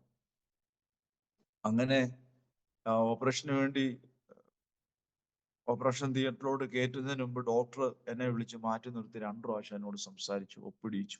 അമ്മയോട് പറയണ്ട, ഇതുപോലെ ക്രിട്ടിക്കൽ സ്റ്റേജ് ആണെന്ന് പറഞ്ഞ് 2 പ്രാവശ്യം എന്നെ കൊണ്ട് ഒപ്പിടിയിച്ചു. കയറ്റിക്കൊണ്ട് പോകുന്നതിന് മുമ്പ് ഞാൻ ഡോക്ടറോട് പറഞ്ഞു, ഡോക്ടറെ എൻ്റെ പപ്പായെ എനിക്ക് ഒന്നുകൂടെ കാണണം എന്ന് പറഞ്ഞു. അപ്പോൾ എന്നോട് പറഞ്ഞു വരാൻ പറഞ്ഞു. അപ്പോൾ ഒരു ഇടനാഴിയിൽ ഇങ്ങനെ സ്ട്രെച്ചറിൽ ഇങ്ങനെ വെള്ള തുണി ഇങ്ങനെ മൂടി കിടത്തിയിരിക്കുക. അപ്പൊ ഞാൻ ചാച്ചൻ്റെ അടുത്ത് ചെന്നിട്ട് ചാച്ചനോട് ഞാൻ പറഞ്ഞു, ചാച്ചൻ്റെ ചങ്കത്ത് കൈ വെച്ച് കയ്യിൽ ഞാൻ പിടിച്ചിട്ട് ഞാൻ ഇങ്ങനെ പറഞ്ഞു, ചാച്ചനെ പണ്ട് കഴുത്തേലെ വേദനയുടെ പ്രയാസത്തിൽ മദ്യപാനത്തിൽ നിന്ന് ദൈവം വിടുവിച്ചത് പ്രാർത്ഥനയുടെ ഫലമാണല്ലോ. ഇതും ഈ ഹെർണിയയിൽ നിന്ന്, ഈ പുകവലിയിൽ നിന്നൊക്കെ വിടുതൽ തരാൻ വേണ്ടിയാണ് ഈ രോഗം ദൈവം തന്നേക്കുന്നത്. ഇതിൽ നിന്ന് ചാച്ചനൊരു വിടുതൽ ദൈവം തരും. ദൈവസന്നിധിയിൽ പൂർണ്ണമായിട്ട് സമർപ്പിക്കാമോ? ദൈവകൽപ്പന ഞാൻ അനുസരിച്ചോളാം, ദൈവമകനായി തീർന്നോളാം എന്ന് ദൈവസന്നിധിയിൽ ഒന്ന് തീരുമാനിക്കാൻ എന്ന് പറയാൻ പറ്റുമോ എന്ന് ഞാൻ ചാച്ചനോട് ചോദിച്ചു. ചാച്ചൻ പറഞ്ഞു, മോൻ എന്നാ പറയുന്നു ഞാനത് ചെയ്യാം എന്ന് എന്നോട് പറഞ്ഞു. അങ്ങനെ ഞാൻ ചങ്കത്ത് കൈവച്ച് കയ്യെ പിടിച്ചുകൊണ്ട് ഞാൻ ചാച്ചനോട് ചാച്ചനെ ഏറ്റു പറഞ്ഞു കൊടുക്കുക, ചാച്ചനെ കൊണ്ട് ഏറ്റു പറയിപ്പിക്കുക. ഞാൻ ഒരു പാപിയായ മനുഷ്യനായിരുന്നു, യേശുവേ എന്നെ തന്നെ സമർപ്പിക്കുകയാണ്, ഞാൻ ഇന്നു മുതൽ ദൈവമകനായിട്ട് ഞാൻ ജീവിച്ചുകൊള്ളാം, എനിക്ക് ആയുസ്സും ആരോഗ്യം തരുന്നെങ്കിൽ ഞാൻ കർത്താവിൻ്റെ മകനായ ദൈവ കൽപ്പന അനുസരിച്ച് ഞാൻ ജീവിച്ചു കൊള്ളാം എന്ന് എന്നെ തന്നെ യേശുവെ സമർപ്പിക്കുന്നു എന്ന് പറഞ്ഞ് സാധാരണ പിതാക്കന്മാര് മക്കൾക്ക് വേണ്ടി പ്രാർത്ഥിക്കുകയും പറഞ്ഞു കൊടുക്കുകയും ചെയ്യേണ്ട സ്ഥാനത്തെ ഞങ്ങളുടെ പിതാവിനെ രക്ഷിക്കാനായിട്ട് ദൈവം അങ്ങനെ ഒരു അവസരം നൽകി. അങ്ങനെ പ്രാർത്ഥിച്ച് പിതാവിനെ കയറ്റിവിട്ടു. ഒരു മണിക്കൂർ ശേഷം കഴിഞ്ഞ് ഓപ്പറേഷൻ കഴിഞ്ഞ് ഒരു മൃതശരീരം വരുന്നത് പോലെ വരികയാണ്. പക്ഷേ അത്ഭുതം എന്ന് പറയട്ടെ, എൻ്റെ പിതാവിനെ ദൈവം രക്ഷിപ്പാൻ ഇടയായി. അങ്ങനെ ആ ഹോസ്പിറ്റലില് ചില ദിവസങ്ങൾ കടന്ന് ശേഷം ഭവനത്തിൽ വന്ന് ചാച്ചൻ സുഖം പ്രാപിച്ചു. അതിനുശേഷം ചാച്ചൻ ദൈവത്തിന്റെ കൽപ്പന അനുസരിച്ച് സ്നാനപ്പെട്ടു. ഒറ്റയ്ക്ക് ചാച്ചൻ മാത്രമേ ഉള്ളായിരുന്നു. ചാച്ചൻ ഒറ്റയ്ക്ക് ദൈവത്തിന്റെ കൽപ്പന അനുസരിച്ച് സ്നാനപ്പെടാനായിട്ട് ദൈവം സഹായിച്ചു. അതിനുശേഷം അഞ്ച് വർഷം കൂടെ ജീവിച്ചിരുന്നതിന് ശേഷമാണ് ചാച്ചൻ ഈ ലോകത്തുനിന്ന് മാറ്റപ്പെടുന്നത്. ചാച്ചന്റെ അവസാനത്തെ സമയം എന്ന് പറയുന്നത് ചാച്ചന്റെ ഈ കഷത്തിന്റെ ഭാഗത്ത് ഒരു തടിപ്പ് പോലെ ഉണ്ടായിരുന്നു. അത് ഞങ്ങൾ മെഡിക്കൽ കോളേജ് ട്രീറ്റ്മെന്റിലായിരുന്നു. ഒരു ക്യാൻസറിന്റെ അവസ്ഥയായിരുന്നു. ഒറ്റ മാസം കൊണ്ട് ചാച്ചൻ അങ്ങ് സ്ഥൂലിച്ച അവസ്ഥയായി. ഞങ്ങള് അപ്പോൾ മാങ്കോട് എന്ന് പറയുന്ന സ്ഥലത്ത്, രാജാക്കാട് നിന്ന് ഞങ്ങൾ പിന്നീട് ട്രാൻസ്ഫർ ആയി പോയത് മാങ്കോട് അഞ്ചൽ സെക്ഷനിൽ. കാരണം അന്നേരം സഭക്കാർ പോകണ്ടെന്ന് പറഞ്ഞായിരുന്നു. ഈ സ്ഥലമൊക്കെ വാങ്ങി അവിടെ ഇങ്ങനെ ആരാധന നടന്നു വരികയാണ്. പല പ്രതികൂലങ്ങൾ ഉണ്ടായിരുന്നുവെങ്കിലും അതിന് നടുവിലെല്ലാം ദൈവം അനുകൂലമായിട്ട് പ്രവർത്തിച്ചു. ഒരു ഉപവാസ പ്രാർത്ഥനയ്ക്ക് ഞാൻ ഓർക്കുന്നുണ്ട്, പല ശക്തന്മാരായ ദേവദാസന്മാരെ ഒക്കെ വിളിച്ച് അങ്ങനെ അവിടെ ഞങ്ങൾ വാടകയ്ക്ക് താമസിക്കുന്ന ഒരു സ്ഥലമുണ്ട്. അവിടെ നിന്നുകൊണ്ടാണ് ഈ വസ്തു വാങ്ങി കാര്യങ്ങളൊക്കെ ചെയ്യാൻ ദൈവം സഹായിച്ചത്. അപ്പോൾ അവിടെ ചർച്ചിന്റെ പണികൾ എന്നെ നമ്മുടെ സൂപ്രണ്ട് ടീച്ചർ സമ്മുൽ സാർ വിളിച്ചിട്ട് എന്നോട് ചോദിച്ചു, 6 മാസം കൊണ്ട് ഒരു പള്ളി പണിയാൻ പറ്റുമോ എന്ന് എന്നോട് ചോദിച്ചു. ഞാൻ പറഞ്ഞു, ഞാൻ ഒരു നിമിഷം ഇങ്ങനെ മിണ്ടാതെ മൗനമായി നിന്നു. ഞാൻ അതിനുശേഷം പണിയാന്ന് പറഞ്ഞു. അങ്ങനെ ആ പണിക്ക് വേണ്ടി ഉള്ള വഴികളൊക്കെ തുറന്നു വന്നു. പക്ഷേ ഈ സ്ഥലത്തിന്റെ തന്നെ കടം തീർന്നിട്ടില്ല. അപ്പൊ ആ കാര്യം ഞാൻ പറഞ്ഞപ്പോ എന്നോട് പറഞ്ഞു, ഈ വഴി തുറന്നതിന് ദൈവത്തിന് സ്തോത്രം പറ എന്നോട് സാറ് പറഞ്ഞു. അന്ന് 50,000 രൂപ കടമുണ്ടായിരുന്നു. പക്ഷെ പിന്നീട് 1 പൈസ പോലും കടമില്ലാതെ മീതി വരത്തക്ക വിധത്തിൽ ദൈവം അത്ഭുതം ചെയ്തു. അപ്പോൾ ഒരു ഉപവാസ പ്രാർത്ഥനയ്ക്ക് ഒരു ദേവദാസൻ വന്നിട്ട് അദ്ദേഹം ഇങ്ങനെ പറഞ്ഞു, ഒരു ചെക്ക്, പണിക്കൊരു ചെക്ക് വരുന്നത്. അപ്പൊ ഞാനും ഇങ്ങനെ കാണുക, ഒരു ചെക്ക് വരുന്നത്, പോസ്റ്റ്മാൻ ഇങ്ങനെ കൊണ്ടുവരുന്നത്. അത് ദൈവം അങ്ങനെ തന്നെ ചെയ്തു. 1,00,000 ചില്ലുവാനും രൂപയുടെ ഒരു ചെക്കാ വന്നത്. പക്ഷേ അതിനുശേഷം ഈ പണിക്ക് മൊത്തം 6 ലക്ഷം രൂപയാണ് അവർ പറഞ്ഞിരുന്ന പ്രോജക്റ്റ്. പക്ഷെ ആ പൈസ കൊണ്ട് പണി തീരത്തില്ല. ഈ 1 ലക്ഷം രൂപ മാത്രമേ നമുക്ക് മിച്ചമേ കിട്ടിയുള്ളൂ. എന്നാൽ പിന്നീട് സാമ്പത്തിക മാന്ദ്യം ഉണ്ടായിട്ട് നമ്മുടെ അമേരിക്കയിലുള്ള ഒരു ചർച്ചാണ്. അപ്പൊ അവര് കേരളത്തിലെ ഒരു പാവപ്പെട്ട ചർച്ചിന് ഒരു പള്ളി പണിയുന്നതിന് വേണ്ടി അവർ കൊടുക്കാമെന്ന് പറഞ്ഞതാണ്. ഈ ഒരു എമൗണ്ട് മാത്രം നമുക്ക് കിട്ടി. അതുകൊണ്ട് ഈ പള്ളി പുതുക്കി പണിത്, അതുപോലെ കറണ്ട് എടുത്തു, വെള്ളമില്ലായിരുന്നു, ബോർവെൽ അടിച്ചു. അങ്ങനെ ഈ പണികളെല്ലാം ചെയ്യുവാനായിട്ട് ദൈവം സഹായിച്ചു. അതിനുശേഷമാണ് ഞങ്ങൾ മാങ്കോട് എന്ന് പറയുന്ന സ്ഥലത്തേക്ക് പോകുന്നത്. അപ്പോൾ ഞങ്ങൾ ഈ ചർച്ചയിൽ നിന്ന് പോകാൻ തുടങ്ങിയപ്പോൾ അവർ പറഞ്ഞു, പോകണ്ട, 1 വർഷമോടെ നിൽക്കണമെന്ന് പറഞ്ഞു. ഞങ്ങളുടെ ചാച്ചൻ ഈ വയ്യാഴികയും അതുപോലെ എൻ്റെ വൈഫിന്റെ അമ്മയ്ക്ക് വളരെ അസുഖമായിരുന്നു. ഈ 2 പ്രിയപ്പെട്ടവരുടെ പ്രാർത്ഥനയുടെ ഫലമായിട്ട് അങ്ങനെ ഞങ്ങൾക്ക് ട്രാൻസ്ഫർ കിട്ടിയതാണ് മാങ്കോട് എന്ന് പറഞ്ഞ സ്ഥലത്തേക്ക്. അഞ്ചൽ സെക്ഷനിലായിരുന്നു. അപ്പോൾ അവിടെ ആയിരിക്കുമ്പോഴാണ് എൻ്റെ പിതാവ് നിത്യത്തിലേക്ക് ചേർക്കുവാനായിട്ട് ഇടയായത്. ആ സമയത്ത് നിശ്ചയമായിട്ടും എൻ്റെ പിതാവ് അന്നേരം ദൈവത്തിന്റെ കൽപ്പന അനുസരിച്ചു ദൈവമകനായി മാറി. ഞങ്ങള് മുളങ്കുഴ എന്ന സ്ഥലം വിറ്റ് മാറി ആ പഞ്ചായത്തിന്റെ അങ്ങേയറ്റത്ത് ചിങ്ങവനം എന്ന് പറഞ്ഞ സ്ഥലത്തേക്ക് മാറിയായിരുന്നു. അവിടെ ആയിരിക്കുമ്പോഴാണ് ചാച്ചൻ നിത്യത്തിലേക്ക് ചേർക്കപ്പെട്ട അതിൻ്റെ ശുശ്രൂഷകളെല്ലാം അവിടെ വെച്ചാണ് നടന്നത്. ഞാൻ ഓർക്കുന്നുണ്ട്, അനുജനുണ്ട്, മരണത്തിന് അത് പന്തലൊക്കെ ഇട്ടു. ശരിക്കും പറഞ്ഞ പന്തലൊന്നും വേണ്ട, സാറിന് ഇടുമല്ലോ, പക്ഷെങ്കിൽ എന്നാ അന്ന് പെയ്ത മഴ ഞാൻ ഓർക്കുക, ഇതുപോലൊരു മഴ പെയ്തിട്ടില്ല. അതുപോലെ ആ അവിടെ മുറ്റം എല്ലാം വെള്ളം നിറഞ്ഞ അവസാനം അത് മട ഇങ്ങനെ വെട്ടി വെള്ളമെല്ലാം മാറ്റിക്കളയേണ്ട സാഹചര്യം വരെ ഉണ്ടായി. മാത്രമല്ല, അച്ഛൻ മരിക്കുന്നത് ഒരു ഓണ ഓണ ദിവസമാണ്. വിശേഷമായ ഒരു ദിവസമായിരുന്നു. പിറ്റേ ദിവസം വെള്ളിയാഴ്ച മരണം സംഭവിക്കുന്നു. ശനിയാഴ്ച അവിടുത്തെ പള്ളിയിൽ, ഞങ്ങളുടെ അവിടുത്തെ ചർച്ചിൽ മാസ്യോ നടക്കുക. അപ്പോൾ മരണം ഉണ്ടായി കഴിഞ്ഞപ്പോഴത്തേക്കിന് പിറ്റേ ദിവസം മാസ്യവുമാണല്ലോ.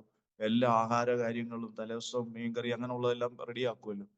അതെല്ലാം ചെയ്തു. അപ്പോൾ പാസ്റ്ററൊക്കെ വന്നിട്ട് പറഞ്ഞു, എന്നാ ചെയ്യുന്നേ, നമുക്കെന്നാ മാസ്യോഗം രാവിലെ നടത്തിയിട്ട് നാളെ അത് കഴിഞ്ഞിട്ട് അടക്ക ശുശ്രൂഷ ക്രമീകരിക്കാമെന്ന് പറഞ്ഞ് അങ്ങനെയാണ് ആ അടക്ക ശുശ്രൂഷ ക്രമീകരിച്ചത്. അപ്പോൾ എന്നോട് അന്ന് മാത്തുക്കുട്ടി എന്ന് പറയുന്നൊരു പാസ്റ്റർ അവിടെ ശുശ്രൂഷിക്കുന്നു. ആ ദേവദാസൻ എന്നോട് പറയുക, എല്ലാം അടക്കമെല്ലാം കഴിഞ്ഞ് അന്ന് ഡിസ്ട്രിക്ട് സെക്രട്ടറിയും അങ്ങനെയുള്ള പാസ്റ്റർമാരും ഈ സെക്ഷനിൽ നിന്നുള്ള മാസ്യത്തിന് വന്ന ദേവദാസന്മാരും ദൈവജനും എല്ലാ ആൾക്കാരും ഇങ്ങനെ വന്നിട്ട് എന്നോട് ഈ പാസ്റ്റർ പറയുക, എന്നാ ഒരു അടക്കമായിരുന്നു, വലിയ വലിയ പാസ്റ്റർമാരെ അടക്കുന്നത് പോലാണല്ലോ അപ്പച്ചനെ അടക്കിയത്. അപ്പോൾ നമ്മൾ ഈ ദൈവവേലയിൽ അല്ലെങ്കിൽ ദൈവത്തെ അറിഞ്ഞതിന്റെ മഹത്വം ഞാൻ അന്നേരം ഓർക്കാനിടയായി. Praise the Lord. ഇതിനൊന്നും ഒരു യോഗ്യതയോ ഇതിനൊന്നും ഒരു കഴിവോ പ്രാപ്തിയോ ഒന്നും ഉണ്ടായിരുന്നതല്ലായിരുന്നു. പക്ഷെ ഈ ദൈവത്തെ അറിഞ്ഞത് നിമിത്തം ഈ ദേശത്തൊക്കെ പോകാൻ ദൈവം ഇടയാക്കി. അതിനുശേഷം ഞങ്ങള് മാങ്കോട് നിന്നും വീണ്ടും ഞങ്ങൾ അവിടുന്ന് ട്രാൻസ്ഫർ ആയപ്പോഴത്തേക്കിന് ഞങ്ങളെ വീണ്ടും ഹൈറേഞ്ചിലേക്ക് വിളിച്ചു. അങ്ങനെ കട്ടപ്പനയിൽ ഇടിഞ്ഞമല്ലി എന്ന് പറയുന്ന സ്ഥലത്ത് 4 വർഷം അവിടെ ഞങ്ങൾ കർത്താവിന്റെ വേല ചെയ്യാൻ ദൈവം സഹായിച്ചു. എന്നെ ഒരു വേള RSSകാര് എന്നെ തല്ലാനായിട്ട് ഒക്കെ പിടിച്ചതാണ്. അതിന് കാരണം ഉണ്ടായത്, ഒരു ദിവസം ഞങ്ങളോട് ചെന്ന് എല്ലാ ചൊവ്വാഴ്ചയും മിഷൻ വർക്ക് ഉണ്ടായിരുന്നു.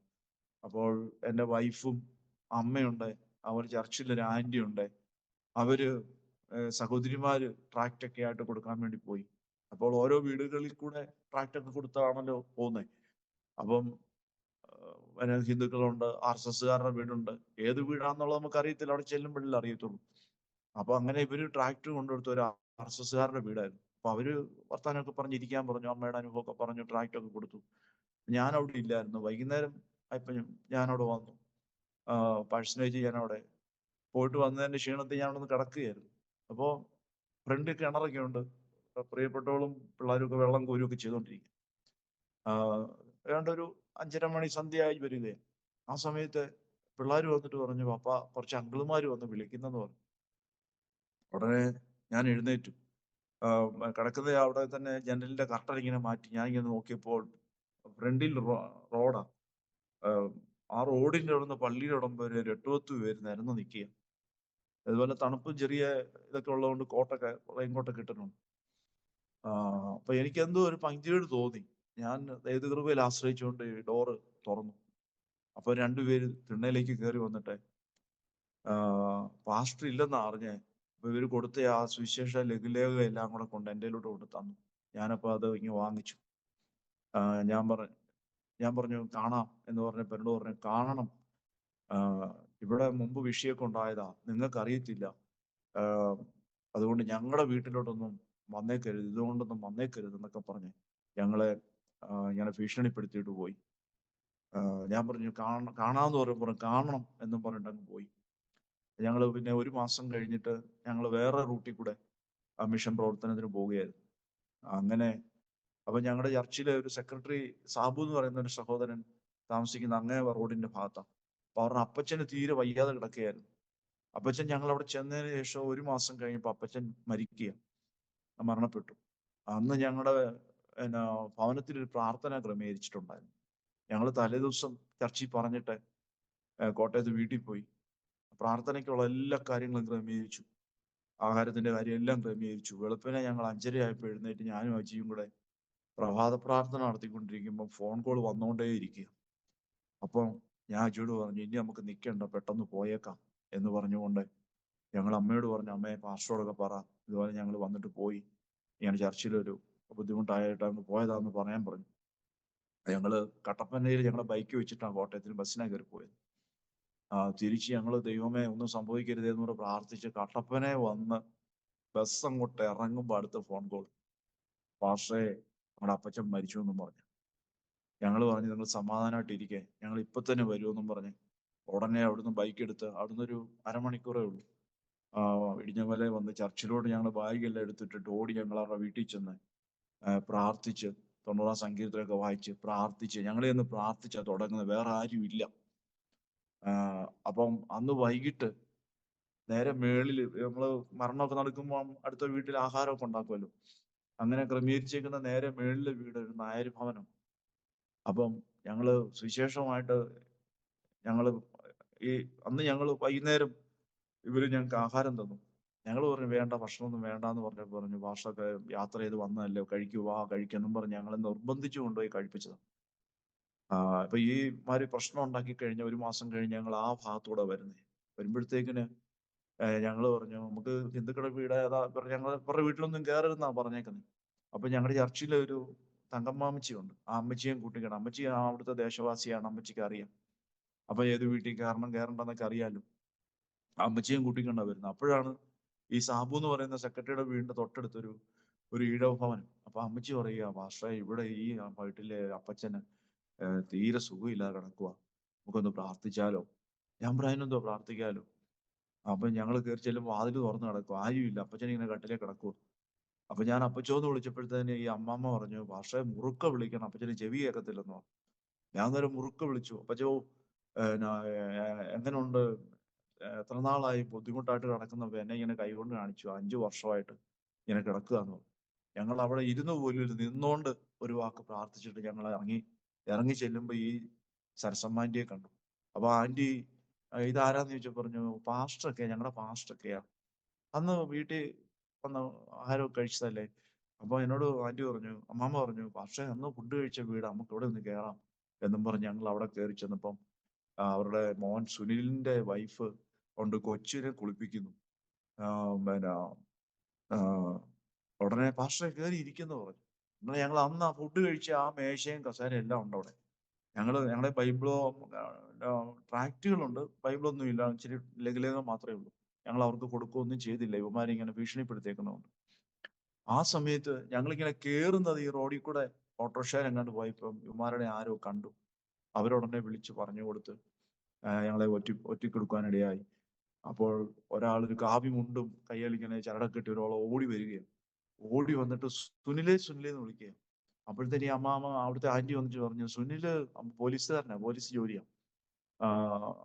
സുനില് ഡ്യൂട്ടിക്ക് പോയേക്കുവാണല്ലോ എന്ന് പറഞ്ഞപ്പോഴത്തേക്കിന് അവനെ ഓടി അങ്ങ് പോയി. അപ്പോഴത്തേക്കിന് ഞങ്ങളുടെ കൂടെയുള്ള അമ്മാമ്മയ്ക്ക് താഴെ നിന്ന് സാബു കണ്ടു, ഒരു വണ്ടി ആളവിടെ വന്ന് ഞങ്ങളെ ഉപദ്രവിക്കാൻ വേണ്ടി. അപ്പോഴത്തേക്കിന് സാബു ഒക്കെ പണിയുന്ന ഏലത്തിന്റെ അവിടെ അവരുടെ പറമ്പുണ്ട്, അവിടെ നിന്ന് പണിതുകൊണ്ട് നിന്ന് അവര് കണ്ടു. അവര് പെട്ടെന്ന് ഞങ്ങൾ ഈ തങ്കമാമിച്ചിനെ വിളിച്ചു. അപ്പം ഫോൺ ബെല്ലടിക്കുക. അമ്മാമ്മ ഫോൺ എടുത്തുകൊണ്ട് വെളിയിലോട്ട് പോകുന്നു. ആ വീട്ടിലെ ആന്റി സുനിലിന്റെ വൈഫ് കൊച്ചിനെ എടുത്തുകൊണ്ട് അതോട് കയറി പോകണം. പുള്ളി അവരുടെ ശരസമാന്റിയും കയറിപ്പോയി. ഞങ്ങൾ രണ്ടുപേരും മാത്രം അവിടെ ഇരിക്കുക. അപ്പൊ ഞാനിങ്ങനെ അജിയെ നോക്കി, എന്തോ ഒരു പന്തിയോട് പോലെ തോന്നി. ഞാൻ അജിയോട് പറഞ്ഞു നമുക്ക് പോകാന്ന് പറഞ്ഞു. ഞങ്ങൾ അങ്ങോട്ട് ഇറങ്ങി ചെല്ലുമ്പോൾ 2 അമ്മമാർ ഓടി വന്ന് എന്റെ കൊങ്ങായി കയറി പിടിച്ചു. കൂട്ടി പിടിച്ചിട്ട് എന്നെ ഇങ്ങനെ ഒറ്റ അടി അടിക്കാൻ വേണ്ടി അടിച്ചതാ. പക്ഷെ ഈ അമ്മാമ്മയെന്ന് പറഞ്ഞ ഞങ്ങളുടെ കൂടെയുള്ള മറ്റേ ചർച്ചിലെ അമ്മാമ്മയെന്ന് പറഞ്ഞ രസയുടെ അത്രയും വലിപ്പമുണ്ട്, നല്ല കട്ടയ ഒരാളാണ്. അമ്മാമ്മ ഒരു ഒറ്റ വെട്ടായിരുന്നു. ഇവിടുന്ന് വെട്ടി തിരിച്ച് ഇവിടുന്ന് അടി വന്ന് അതും വെട്ടി.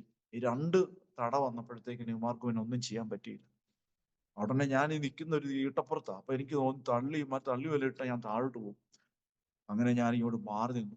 അപ്പോഴത്തേന് ഇവന്മാര് ഞങ്ങളോട് പറഞ്ഞു, ഞങ്ങളുടെ ഒന്നും വീട്ടിൽ കയറെന്ന് പറഞ്ഞിട്ട് നിങ്ങൾ കയറിയില്ല. ഞാൻ പറഞ്ഞു ഞങ്ങള് ഇവിടെ സാബുവിന്റെ പപ്പ മരിച്ചപ്പോഴത്തേന് ഞങ്ങൾക്ക് ആഹാരം തന്ന വീടാ, ഞങ്ങൾക്ക് ഒരു നേരത്തെ ആഹാരം തന്ന വീട്ടിൽ മാനുഷിക പരിഗണനയിലെ ഞങ്ങളൊന്ന് കയറിയത്, ഞങ്ങൾ ട്രാക്ടോ എന്തെങ്കിലും കൊടുത്തോ നിങ്ങൾ ചോദിക്കാൻ പറഞ്ഞു. അപ്പൊ പറഞ്ഞു നിങ്ങൾ ഇപ്പൊ ഇങ്ങനെയൊക്കെ പറയും, പിന്നെ പറയും നിലവിളക്ക് വെക്കരുത്, പിന്നെ അയ്യപ്പനെ വിളിക്കരുത്, ഇങ്ങനെയൊക്കെ പറയൂന്നൊക്കെ പറഞ്ഞു. ഞങ്ങൾ പറഞ്ഞു ഞങ്ങൾ ഇതൊന്നും പറഞ്ഞിട്ടില്ല, നിങ്ങൾ ചോദിക്കാൻ പറഞ്ഞു. ഉടനെ പറഞ്ഞു ഇപ്പൊ ഞങ്ങൾ പോകും. അപ്പോഴത്തേനും അപ്പുറത്തുനിന്ന് പിന്നെ നമ്മുടെ ഒരു അച്ചാനുണ്ട്, കത്തോലിക്കയിലുള്ള ഒരു അച്ചാൻ. പുള്ളി മാറി അങ്ങ് ദൂരെ നീ ശബ്ദമെല്ലാം കേട്ട് പുള്ളി ഓടി വന്നിട്ട് പറഞ്ഞു, സിറ്റിയിലെ പള്ളിയിലെ പാസ്റ്ററല്ലേ, പാസ്റ്ററോടാണോ ഇങ്ങനെയൊക്കെ പറയുന്നത്, പാസ്റ്റർ അല്ലേ എന്നൊക്കെ പറഞ്ഞു പുള്ളി ഓടി വന്നപ്പോൾ നാട്ടുകാരെല്ലാം ഇളകി ഓടി വന്നപ്പോഴത്തേക്കിന് ഇവന്മാര് വണ്ടിയെ വിട്ട് പോവാ. ഉടനെ പറഞ്ഞു, ഇനിയെങ്ങാനും നിന്നെ ഞങ്ങളുടെ വീട്ടിലെങ്ങാനും കയറി കാല് വെട്ടും എന്നും പറഞ്ഞ് ഭീഷണിപ്പെടുത്തിയിട്ട് പോയി. അപ്പൊ ഇതിനു മുമ്പ് മാങ്കോട് വെച്ച് ഞങ്ങൾക്ക് ഇങ്ങനെ ഒരു അനുഭവം ഉണ്ടായിരുന്നു. ഞാൻ നമ്മുടെ ചർച്ചിലെ ഒരു മോനുമായിട്ട് ഞങ്ങൾ ഇങ്ങനെ മിഷൻ വർക്കിന് ട്രാക്ട് ഒക്കെ ആയിട്ട് പോകുമായിരുന്നു. അപ്പൊ അങ്ങനെ ഞങ്ങൾ ഒരു ദേശത്ത് ഒരു ഭാഗത്ത് പോയപ്പോഴത്തേക്കിന് പറഞ്ഞു ഇതുപോലെ ഭീഷണിപ്പെടുത്തി. അവരിങ്ങനെ ഈ ഭാഗത്ത് വരരുത്, വന്നു കഴിഞ്ഞാൽ പ്രശ്നം, അങ്ങനെ പറഞ്ഞതേ ഉള്ളൂ. അതിനുശേഷം പിന്നെ ഞങ്ങൾ ആ ഭാഗത്തോട്ട് പോയില്ല. പിന്നെ ഉണ്ടായത് ഇടിഞ്ഞമ്മയിലെ ഈ വിഷയമാണ്. അപ്പോൾ എൻ്റെ പ്രിയപ്പെട്ടവൾക്ക് ഭയങ്കര സങ്കടമായി, ഭയങ്കരമായിട്ട് കരയുക. ഞാൻ പറഞ്ഞു, എടി എന്തിനാ കരയുന്നത്, നമ്മൾ കർത്താവിന്റെ വേലയിലല്ലേ, കർത്താവ് നമുക്ക് വേണ്ടി എന്ത് ത്യാഗം സഹിച്ചതാ, കർത്താവിന് വേണ്ടി നമ്മള് നമുക്ക് വേണ്ടി നമുക്കൊന്നും സംഭവിച്ചില്ലല്ലോ എന്നും പറഞ്ഞ് ഞങ്ങൾ ആ വഴിയിൽ അവിടെ ഒത്തിരി നേരം നിന്നു. കുറെ സമയം അവിടെ നിന്നു, താഴെ നിന്നു. ഞാൻ പറഞ്ഞു നമുക്ക് കുറച്ച് സമയം നടക്കാമെന്ന് പറഞ്ഞ് ഞങ്ങൾ മുന്നോട്ടങ്ങ് കുറെ നടന്നു. അപ്പൊ ഈ സെക്രട്ടറി സാബു ഒക്കെ എന്ന് പറഞ്ഞു, പാസ്റ്റർക്ക് വർക്ക് കഴിഞ്ഞിട്ട് തിരിച്ചു വരുമ്പോൾ ഞങ്ങളുടെ വീട്ടിൽ ആഹാരം എന്ന് പറഞ്ഞ് അവരവിടെ ആഹാരമൊക്കെ ഉണ്ടാക്കി നോക്കിയിരിക്കുക. എന്നിട്ട് ഞങ്ങളെ കാണാഞ്ഞിട്ട് ഈ പ്രശ്നം കഴിഞ്ഞിട്ട് ഞങ്ങൾ അങ്ങ് പോയല്ലോ. അപ്പം ഇവര് ഞങ്ങളെ ഫോൺ വിളിച്ചുകൊണ്ടേ ഇരിക്കുക. ഞങ്ങൾ പറഞ്ഞു ഞങ്ങൾക്ക് അങ്ങ് വിഷമം കാരണം ഒന്നും കഴിക്കണമെന്നൊന്നും തോന്നുന്നില്ല. അപ്പോഴത്തേക്കും ഞങ്ങൾ പറഞ്ഞു വേണ്ട, ആഹാരമൊന്നും വേണ്ടെന്നോട്ട് അവർ സമ്മതിക്കത്തില്ല. ഞങ്ങൾ ഇച്ചിരി ആഹാരം കഴിക്കാന്നും പറഞ്ഞ് നിർബന്ധിച്ച് ഞങ്ങൾ പിന്നെ ഇച്ചിരി ആഹാരം കഴിച്ച് തിരിച്ചു വന്ന് ആ വീട്ടിൽ വന്ന് ആഹാരം കഴിച്ച് പ്രാർത്ഥിച്ചിട്ട് ഞങ്ങൾ പള്ളിയിലോട്ട് പോയി. അപ്പൊ ഈ വീട്ടിലെ സാബുവൊക്കെ, അവർക്ക് പശുവൊക്കെ ഉണ്ട്, ഞങ്ങൾക്ക് എല്ലാ ദിവസവും പിള്ളേരുള്ളതുകൊണ്ട് ഒരു കുപ്പി പാല് തരും. അപ്പം ഞാൻ പിറ്റേ ദിവസം പാലെടുക്കാനായിട്ട് ചെന്നില്ല. ഞങ്ങൾ ഈ മാനസികമായ പ്രയാസം കാരണം പാലെടുക്കാൻ ഞാൻ പോയില്ല. അപ്പോഴത്തേനും സാബു സഹോദരൻ വിളിക്കുക, പാസ്റ്ററെ എന്നെ പാലെടുക്കാൻ വരാ, ഞാൻ വാന്ന് പറഞ്ഞ് വിളിക്കുക. ഞാൻ പറഞ്ഞു ശരി വരാം എന്നും പറഞ്ഞ് ഞാൻ അങ്ങോട്ട് ചെല്ലുമ്പോഴത്തേക്കിന് ഈ സരസമ്മാൻറ്റി കറക്റ്റ് ആ റോഡിൽ, ഞാൻ അങ്ങോട്ട് ചെല്ലുമ്പോൾ ആ റോഡിൽ നിന്നിട്ട് പാസ്റ്ററെ സോറി കേട്ടോ എന്നും പറഞ്ഞ് ഇങ്ങനെ കാണിച്ചു. ഞാൻ പറഞ്ഞു സാരമില്ല ആൻറ്റി, കുഴപ്പമില്ലെന്നോ. ഞാൻ ചെന്ന് അവിടെ ചെന്ന് പാലും എടുത്തോണ്ട് പോയി. കറക്റ്റ് 6 മാസം കഴിഞ്ഞപ്പോൾ അവരുടെ വീട്ടിൽ എന്തോ ഒരു പ്രശ്നം ഉണ്ടായിട്ട് മോനുമായിട്ട് എന്തോ ഒരു അഭിപ്രായ വ്യത്യാസം ഉണ്ടായി. അപ്പൊ മോൻ പോലീസിലാണ്, കുളമാവിലാണ്. അപ്പൊ അവിടെ ക്വാർട്ടേഴ്സിലായിരുന്നു. എന്നെ സാഹസോരൻ അന്ന് ആരാധന കഴിഞ്ഞ് വീട്ടിൽ ചെന്നിട്ട് ഇവര് പാസ്റ്ററേ എന്നും പറഞ്ഞ് എന്നെ ഫോൺ വിളിച്ച്, ഞാൻ ഫോൺ എടുത്തോണ്ട് പറയാം ആ സരസമ്മാന്റെ ആത്മഹത്യ ചെയ്തത്. അന്ന് ഞങ്ങൾ ആ വീട്ടിൽ വെച്ചാൽ ഞങ്ങൾക്ക് പ്രശ്നം ബുദ്ധിമുട്ടുണ്ടായി. ഇവരെന്നാലും ഒരു വാക്ക് പറഞ്ഞാൽ മതിയായിരുന്നു. അവര് ഞങ്ങൾക്ക് ട്രാക്ട് ഒന്നും തന്നില്ല. ആ മരണത്തിന് ഇവിടെ വെച്ച് വന്ന് അവർ ആഹാരം കഴിച്ചതാണ്. ഞങ്ങളോട് ആ സൗഹൃദ ബന്ധത്തിലൂടെ വന്ന അന്ന് ഒരൊറ്റ വാക്ക് പറഞ്ഞാൽ മതിയായിരുന്നു. ഇവര് പറഞ്ഞില്ല. അപ്പൊ ഞാൻ പറഞ്ഞത് അത് നിമിത്തം അവിടെ പിന്നെ എല്ലാവർക്കും ഒരു ഭയം പോലായി. എന്നെ കുത്തിനു പിടിച്ച് അടിക്കാൻ വേണ്ടി പിടിച്ച അവന്മാരെയൊക്കെ ഞാൻ പിന്നെ കണ്ടിട്ടുണ്ട്. ഞാൻ ആരെ കണ്ടാലും നേരെ നോക്കും. അവന്മാര് പക്ഷെ തല കുനിച്ച് പോവുകയാണ്. പിന്നീട് ഞങ്ങൾ അവിടെ മനോഹരമായ കൺവെൻഷൻ നടത്താനും ഒക്കെ ദൈവം സഹായിച്ചു. അതിനുശേഷം ഞങ്ങള് ഇടിഞ്ഞമലയിൽ ഞങ്ങള് മേലുകാവ് എന്ന് പറയുന്ന സ്ഥലത്ത് കർത്താവിന്റെ വേലയോടുള്ള ബന്ധത്തിൽ അവിടെ തൊടുപുഴ സെക്ഷനായിരുന്നു. അവിടെ ഞങ്ങൾക്ക് 7 വർഷത്തോളം, ഏറ്റവും കൂടുതൽ വർഷം ഇരുന്നത് മേലുകാവിലാണ്. 7 വർഷം കർത്താവിന്റെ വേല ചെയ്യാനും ഞങ്ങളുടെ 2 പെൺമക്കള്, അവര് മൂത്ത മോള് ഹെപ്സിബ, അവള് MSc ജിയോളജിയാ പഠിച്ചത്. അവള് ബാംഗ്ലൂർ ജോലിയൊക്കെ ഉണ്ടായിരുന്നു. എക്സാം മോള്, അവള് MCom, രണ്ടുപേരും PG കഴിഞ്ഞു. അവിടെ വെച്ചാണ് എക്സാമോടെ വിവാഹം ആദ്യം നടക്കുന്നത്. കോവിഡിന്റെ സമയമായിരുന്നു. അപ്പൊ അവൾക്ക് ബാംഗ്ലൂർ ജോലിയായിരുന്നു. അപ്പൊ അവൾക്ക് ജോലി കിട്ടിയിട്ട് മതിയെന്ന് പറഞ്ഞു. അപ്പം പ്രപ്പോസൽ ഇങ്ങനെ വന്നപ്പോൾ ഞങ്ങള് വെയിറ്റിംഗ് ചെയ്തു. പക്ഷെ അന്നേരം അവരുടെ വീട്ടുകാരിങ്ങനെ ചോദിച്ചുകൊണ്ടേയിരുന്നു. അങ്ങനെ ഞങ്ങൾ പറഞ്ഞു അതങ്ങനെയാണ് ഈ ഡിസംബറിൽ, അങ്ങനെ ഈ വർഷം കഴിഞ്ഞു പോകരുതെന്നും പറഞ്ഞ് അങ്ങനെ ആ വെബ്സിബായുടെ സമ്മതത്തോടു കൂടെ അവളെ വിവാഹം കഴിക്കുവാനിടയായി തീർന്നു. 2 പേരുടെ. അപ്പോൾ പള്ളിയൊക്കെ വളരെ മോശമായിരുന്നു. മഴക്കാലത്തൊക്കെ ചോരുന്നുണ്ടായിരുന്നു. അങ്ങനെ ചർച്ചിൽ പറഞ്ഞ് പ്രാർത്ഥിച്ച് ദൈവം വഴി തുറന്ന് അങ്ങനെ ആ പള്ളി പുതുക്കി പണിത് ഏറ്റവും മനോഹരമാക്കി തീർക്കാൻ ദൈവം സഹായിച്ചു. അപ്പൊ ഞാനിങ്ങനെ ദൈവത്തോട് പറഞ്ഞു, കർത്താവേ ഹെപ്സിബായുടെ വിവാഹവും ഇവിടെ വെച്ച് നടക്കാനായിട്ട് ദൈവം ഇടയാക്കണേ. ഒത്തിരി പ്രപ്പോസലുകൾ വന്നു, പക്ഷെ ഇവക്കൊന്നും പിടിക്കുന്നില്ല. ഇവള് സമ്മതിക്കുന്നില്ല. അവസാനം വളകോട്, ഇവിടെ മത്തായിപ്പാറ, ഇടുക്കിയിൽ തന്നെ 2 മോളെ വിവാഹം കഴിച്ചിരിക്കുന്നത് ഇടുക്കി തന്നെയാണ്. വളകോട് മത്തായിപ്പാറ എന്ന് പറയുന്ന സ്ഥലത്ത് ഒരു മോൻ വന്ന് ഇഷ്ടപ്പെട്ടു, രണ്ടുപേർക്ക് ഇഷ്ടപ്പെട്ടു. അങ്ങനെ ഇളയ എക്സാമോടെ ഹസ്ബൻഡിന്റെ പേര് സാമെന്നാണ്, മൂത്ത എഫ്സിവാമോടെ ഹസ്ബൻഡിന്റെ പേര് സാമെന്നാണ്. ഒന്ന് സാം ഡി ഹാബൻ, മറ്റേത് സാമോൻ MS. അപ്പോൾ ഞങ്ങളുടെ എഫ്സിവാടെ കല്യാണത്തിന് പ്രസ്പീറ്റർ പ്രസാദ് കുശി പാസ്റ്റർ സ്റ്റേജിൽ വെച്ച് പറയുകയാണ്, രാജൻ പാസ്റ്റർ 1 വിളിക്കുമ്പോൾ 2 വിളി കേൾക്കും. അത് അങ്ങനെ സംഭവിക്കാനിടയായി. ഒരു ദിവസം രണ്ടുപേരും വീട്ടിലുണ്ടായിരുന്നു. ഞാൻ മോനെ സാമിയെന്ന് ഒരാളെ ഉദ്ദേശിച്ച വിളിച്ചത്, പക്ഷെ രണ്ടുപേരും ചാടി വന്നു, എന്നാ പപ്പാന്ന് ചോദിച്ചോ. സ്തോത്രം. അപ്പോ നമ്മുടെ ദൈവം എത്ര വലിയവനാണ്. എന്നോട് എന്റെ കൂട്ടുകാരൊക്കെ പറയും രാജൻ പാസ്റ്റർ ഭാഗ്യവാനാ. ഞാൻ പറയും ദൈവത്തെ അറിഞ്ഞതാണ് നമ്മുടെ ഭാഗ്യം. ഞങ്ങളുടെ ഏറ്റവും ദാരിദ്ര്യത്തിന്റെ അവസ്ഥയിൽ നിന്നും, അതുപോലെ ഏറ്റവും തകർന്ന അവസ്ഥയിൽ നിന്നും, അതുപോലെ തന്നെ അനാഥത്വം ഞങ്ങള് അനുഭവിച്ച, ശരിക്കും പറഞ്ഞാൽ ജീവിതം ഇങ്ങനെയാണോ എന്ന് പോലും ചിന്തിച്ചതിന്റെ നടുവിൽ നിന്ന് ഞാൻ ടെക്നിക്കൽ ഹൈസ്കൂളിലാണ് ഞാൻ പഠിച്ചത്. ഞാൻ അവിടെ പല ട്രേഡുകളൊക്കെ പഠിച്ചായിരുന്നു. ഏറ്റവും അവസാനം ഞാൻ വെൽഡിങ് ട്രേഡായിരുന്നു എടുത്തത്. അതിനു മുമ്പ് പല സെക്ഷനിലൊക്കെ എന്നെ അയച്ചിട്ടുണ്ട്. പക്ഷെ എനിക്ക് ആ മേഖലയിൽ ഒന്നും പോകാനായിട്ട് കഴിഞ്ഞിട്ടില്ല. വെക്കേഷൻ സമയത്ത് ഞാൻ വർക്ക്ഷോപ്പിലൊക്കെ നിന്ന് ചെയ്തിട്ടുണ്ട്. ഒരു വേള വർക്ക്ഷോപ്പിൽ ഞാൻ വെൽഡിങ് എനിക്ക് വലിയ ഇഷ്ടമായിരുന്നു, ഞാൻ നന്നായിട്ട് ചെയ്യുമായിരുന്നു. അപ്പൊ എൻ്റെ കൂടെയുള്ള മറ്റ് കൂട്ടുകാരൊക്കെ എൻ്റെ കൈ കൊണ്ട് തരും വർക്കൊക്കെ. കാരണം ഇത് കറക്റ്റ് അതിൻ്റെ ലെയറും അതെല്ലാം കറക്റ്റായിട്ട് പറഞ്ഞു. അപ്പൊ ഞാനിങ്ങനെ നല്ല സൂപ്പറായിട്ട് ചെയ്യും വെൽഡിങ്. അപ്പോൾ ഇവരെല്ലാം കൊണ്ട് എൻ്റെ കൊണ്ട് തരും ചെയ്യാൻ വേണ്ടിയിട്ട്. അങ്ങനെയൊക്കെ സംഭവിച്ചിട്ടുണ്ട്. അപ്പോൾ ഞാൻ പറഞ്ഞത് വെക്കേഷൻസ് സമയത്ത് ഞങ്ങളുടെ അടുത്തൊരു വർക്ക്ഷോപ്പിൽ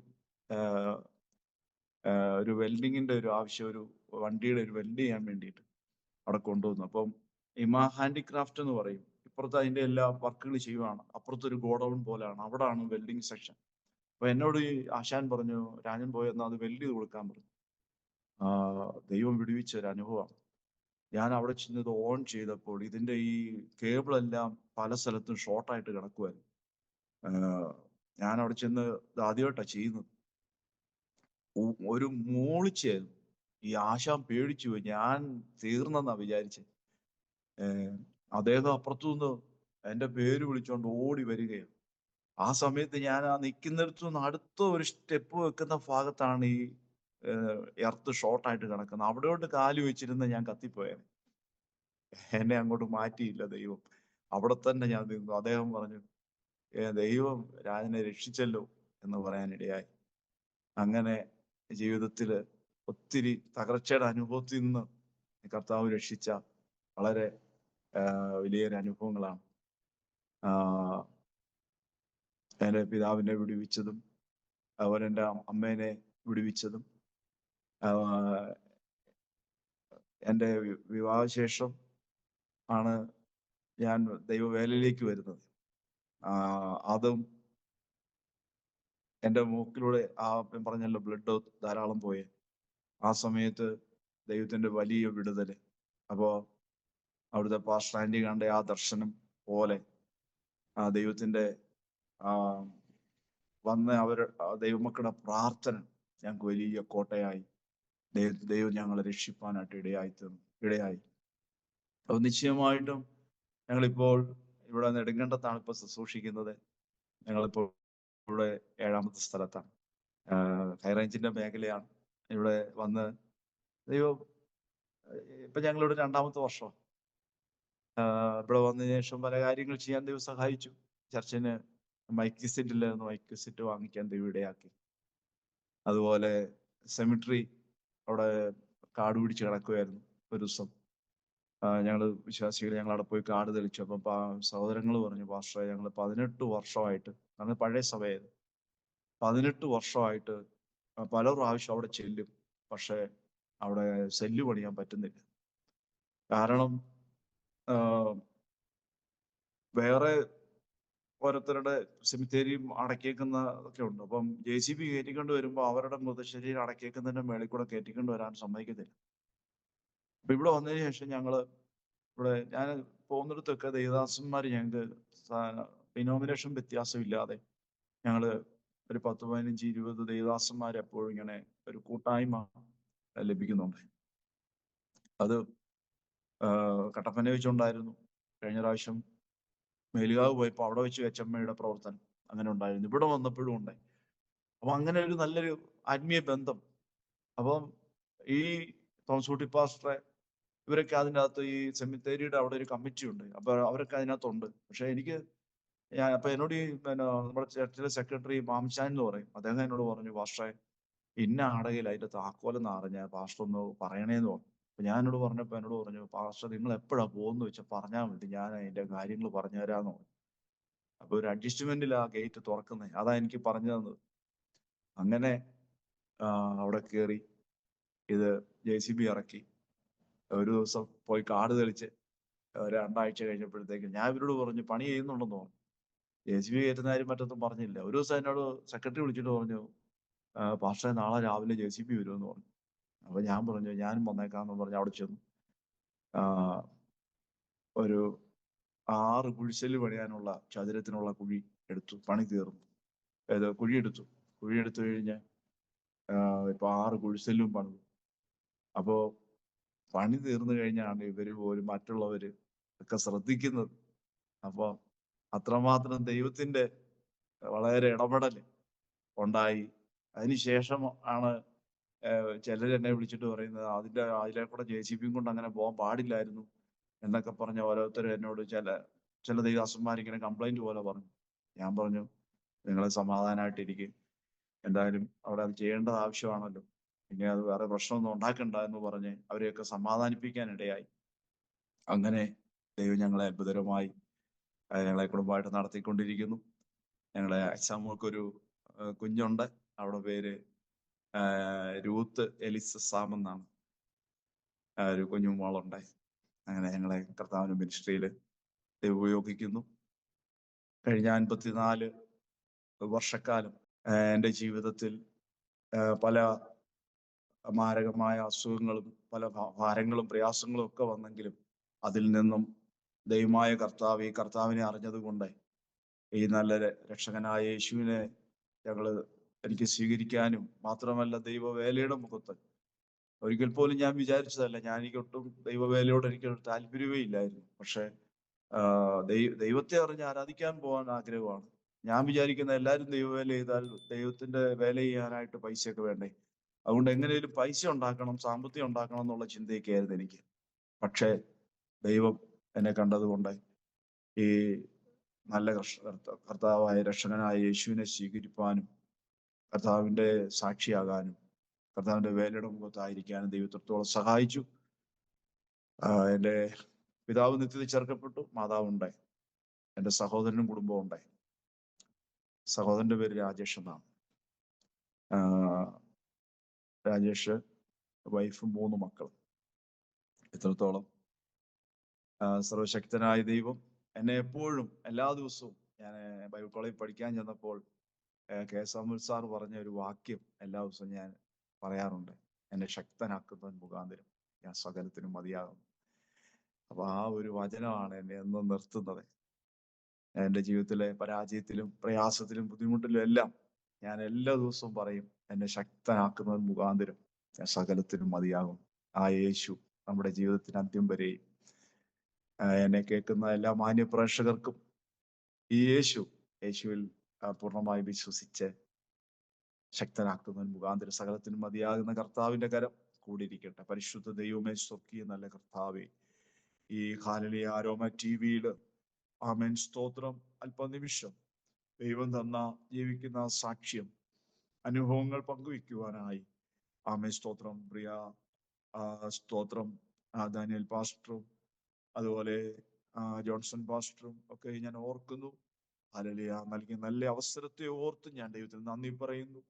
അമ്മ ഇത് കേൾക്കുന്നവരുടെ ജീവിതത്തിൽ ഒരു വിടുതലായി, ഒരു പുതുക്കമായി യേശുവിനെ രക്ഷകനായി സ്വീകരിക്കുന്ന അനുഭവം ഉണ്ടാകുവാൻ ആ മേഖലയിൽ ഇടയാക്കണമേ എന്ന് പ്രാർത്ഥിക്കുന്നു. എല്ലാ മഹത്വ അപ്പച്ചന് പ്രാർത്ഥന ഇട്ടുകൊണ്ട് നന്ദി. യേശു ക്രിസ്തുവിൻ അൻപുള്ള നാമത്തിൽ തന്നെ പിതാവേ. ആമേൻ. താങ്ക് യു കർത്താവിന്റെ ദാസൻ പാസ്റ്റർ രാജൻ BM അവറുകൾ ഇത്രത്തോളം സമയം അനുഗ്രഹിക്കപ്പെട്ട ജീവിതാനുഭവവും ദൈവം നടത്തിയ അത്ഭുതകരമായ വഴികളെ കുറിച്ച് ദൈവനാമ മഹത്വത്തിന് വേണ്ടി അരോമ TV പ്രേക്ഷകർക്ക് പങ്കുവയ്ക്കുവാൻ കർത്താവ് ദൈവദാസന് കൃപ ചെയ്തത് ഓർത്ത് ഞാൻ ദൈവത്തിന് മഹത്വം കരയേറ്റുന്നു. കർത്താവിന്റെ ദാസനെയും കുടുംബത്തെയും ദൈവം അനുഗ്രഹിക്കട്ടെ. സൗഖ്യത്തോടെ ആരോഗ്യത്തോടെ ദീർഘായുസ്സോടെ കർത്താവിന് വേണ്ടി നിലകൊള്ളുവാൻ വീണ്ടും കർത്താവ് ബലപ്പെടുത്തട്ടെ എന്ന് ആഗ്രഹിക്കുന്നു, പ്രാർത്ഥിക്കുന്നു. ഒരു പക്ഷെങ്കിൽ ഈ കർത്താവിനെ കണ്ടുമുട്ടാൻ കഴിഞ്ഞില്ലായിരുന്നു എങ്കിൽ ഉണ്ടാകുമായിരുന്ന ആ അവസ്ഥ ഞാൻ ആലോചിച്ചു പോകുകയായിരുന്നു. അനാചാരങ്ങളും അനുഷ്ഠാനങ്ങളും വെച്ചുപൂജകളും ഒക്കെ തുടർന്ന് വന്നിരുന്നതായ ഒരു ജീവിത പശ്ചാത്തലത്തിൽ നിന്ന് സത്യദൈവത്തെ സത്യത്തിലും ആത്മാവിലും ആരാധിപ്പാൻ തക്കവണ്ണം കർത്താവ് വിളിച്ചു വേർതിരിച്ച നല്ല അനുഭവങ്ങൾക്കായിട്ട് ഞാൻ കർത്താവിന് സ്തോത്രം ചെയ്യുന്നു. മാത്രമല്ല, ഒരു ഘട്ടത്തില് രക്തം ഛർദിക്കുന്നതായ ഒരു അനുഭവത്തിലൂടെ ജീവിതം കടന്നുപോയി. ഒരു പക്ഷെങ്കിൽ ആ സമയത്ത് കർത്താവ് വിടുവിച്ചില്ലായിരുന്നു എങ്കിൽ ഉണ്ടാകുമായിരുന്ന സാഹചര്യവും ഓർത്തു പോവുകയായിരുന്നു. എന്നാൽ മരണത്തിന് ഏൽപ്പിച്ചു കൊടുക്കാതെ ദൈവം അത്ഭുതകരമായി വിടുവിച്ചു. കർത്തൃ ശുശ്രൂഷയിൽ ദൈവം അയച്ചെടുത്തൊക്കെ കർത്താവിന് വേണ്ടി പ്രയോജനപ്പെടുവാൻ ദൈവം ഉപയോഗിച്ചു. അനുഗ്രഹിക്കപ്പെട്ട ആത്മീയ ജീവിതം, കുടുംബജീവിതം, മക്കൾ, മരുമക്കൾ, ചെറുമക്കൾ എല്ലാവരെയും തന്ന് ദൈവം ആദരിച്ചു. ശുശ്രൂഷയിൽ ദൈവം ഇന്ന് ശക്തമായി ഉപയോഗിച്ചുകൊണ്ടിരിക്കുന്നല്ലോ. കർത്താവിന് വേണ്ടി ഏറെ പ്രയോജനപ്പെടുവാൻ ഇനി അവസരങ്ങളെ കർത്താവ് ഒരുക്കട്ടെ എന്ന് ഇത്തരത്തിൽ ആശംസിക്കുന്നു, പ്രാർത്ഥിക്കുന്നു. അരോമ TV പ്രേക്ഷകർക്കും ഈ സാക്ഷ്യം ഒരു അനുഗ്രഹമായി തീർന്നു, ഒരു വേറിട്ട അനുഭവമായി തീർന്നു എന്ന് ഞങ്ങൾ പൂർണ്ണമായി വിശ്വസിക്കുകയാണ്. നിങ്ങൾ കേട്ട ശേഷം നിങ്ങളുടെ പ്രിയപ്പെട്ടവർക്ക്, സുഹൃത്തുക്കൾ കൂടി ഷെയർ ചെയ്ത് കൊടുക്കണം. നിങ്ങളുടെ വലിയൊരു അഭിപ്രായങ്ങളും നിർദ്ദേശങ്ങളും കമന്റ് ബോക്സിൽ രേഖപ്പെടുത്താൻ മറക്കരുത്. നിങ്ങൾക്കൊരു പ്രാർത്ഥനാ വിഷയമുണ്ട്, ഞങ്ങളുമായി പങ്കുവയ്ക്കുവാൻ നിങ്ങൾ ആഗ്രഹിക്കുന്നു എങ്കിൽ സ്ക്രീനിൽ കാണുന്ന വാട്സപ്പ് നമ്പറിൽ ഞങ്ങളെ അറിയിക്കൂ. ഞങ്ങൾ നിങ്ങൾക്ക് വേണ്ടി പ്രാർത്ഥിക്കുന്നു. സാക്ഷ്യം പറഞ്ഞ പ്രിയപ്പെട്ടവരോടൊപ്പം എല്ലാ തിങ്കളാഴ്ചയും രാത്രി 8:30 മണി മുതൽ ഓൺലൈനിലൂടെ നടക്കുന്ന പ്രാർത്ഥനാ കൂട്ടായ്മയിലും നിങ്ങൾക്ക് പങ്കുകൊള്ളാവുന്നതാണ്. അടുത്ത അനുഗ്രഹിക്കപ്പെട്ട സാക്ഷ്യവും വചനചിന്തയുമായി നാം വീണ്ടും കൂടി കാണുമ്പോഴേയും എല്ലാ പ്രിയപ്പെട്ടവർക്കും good bye. God bless you all. Amen, amen. ഓർമ്മയുടെ മനോരഥത്തിൽ മായാത്ത ഓർമ്മയ്ക്കായി അരോമ മാട്രിമോണിയിൽ നിന്നും ജീവിത പങ്കാളിയെ കണ്ടെത്തൂ. നിങ്ങൾ ഒരു ക്രിസ്തീയ ജീവിത പങ്കാളിയെ അന്വേഷിക്കുകയാണോ? അതോ മക്കൾക്ക് അനുയോജ്യമായ ഒരു തക്ക തുണയ്ക്ക് വേണ്ടി പ്രാർത്ഥിക്കുന്ന വ്യക്തിയാണോ?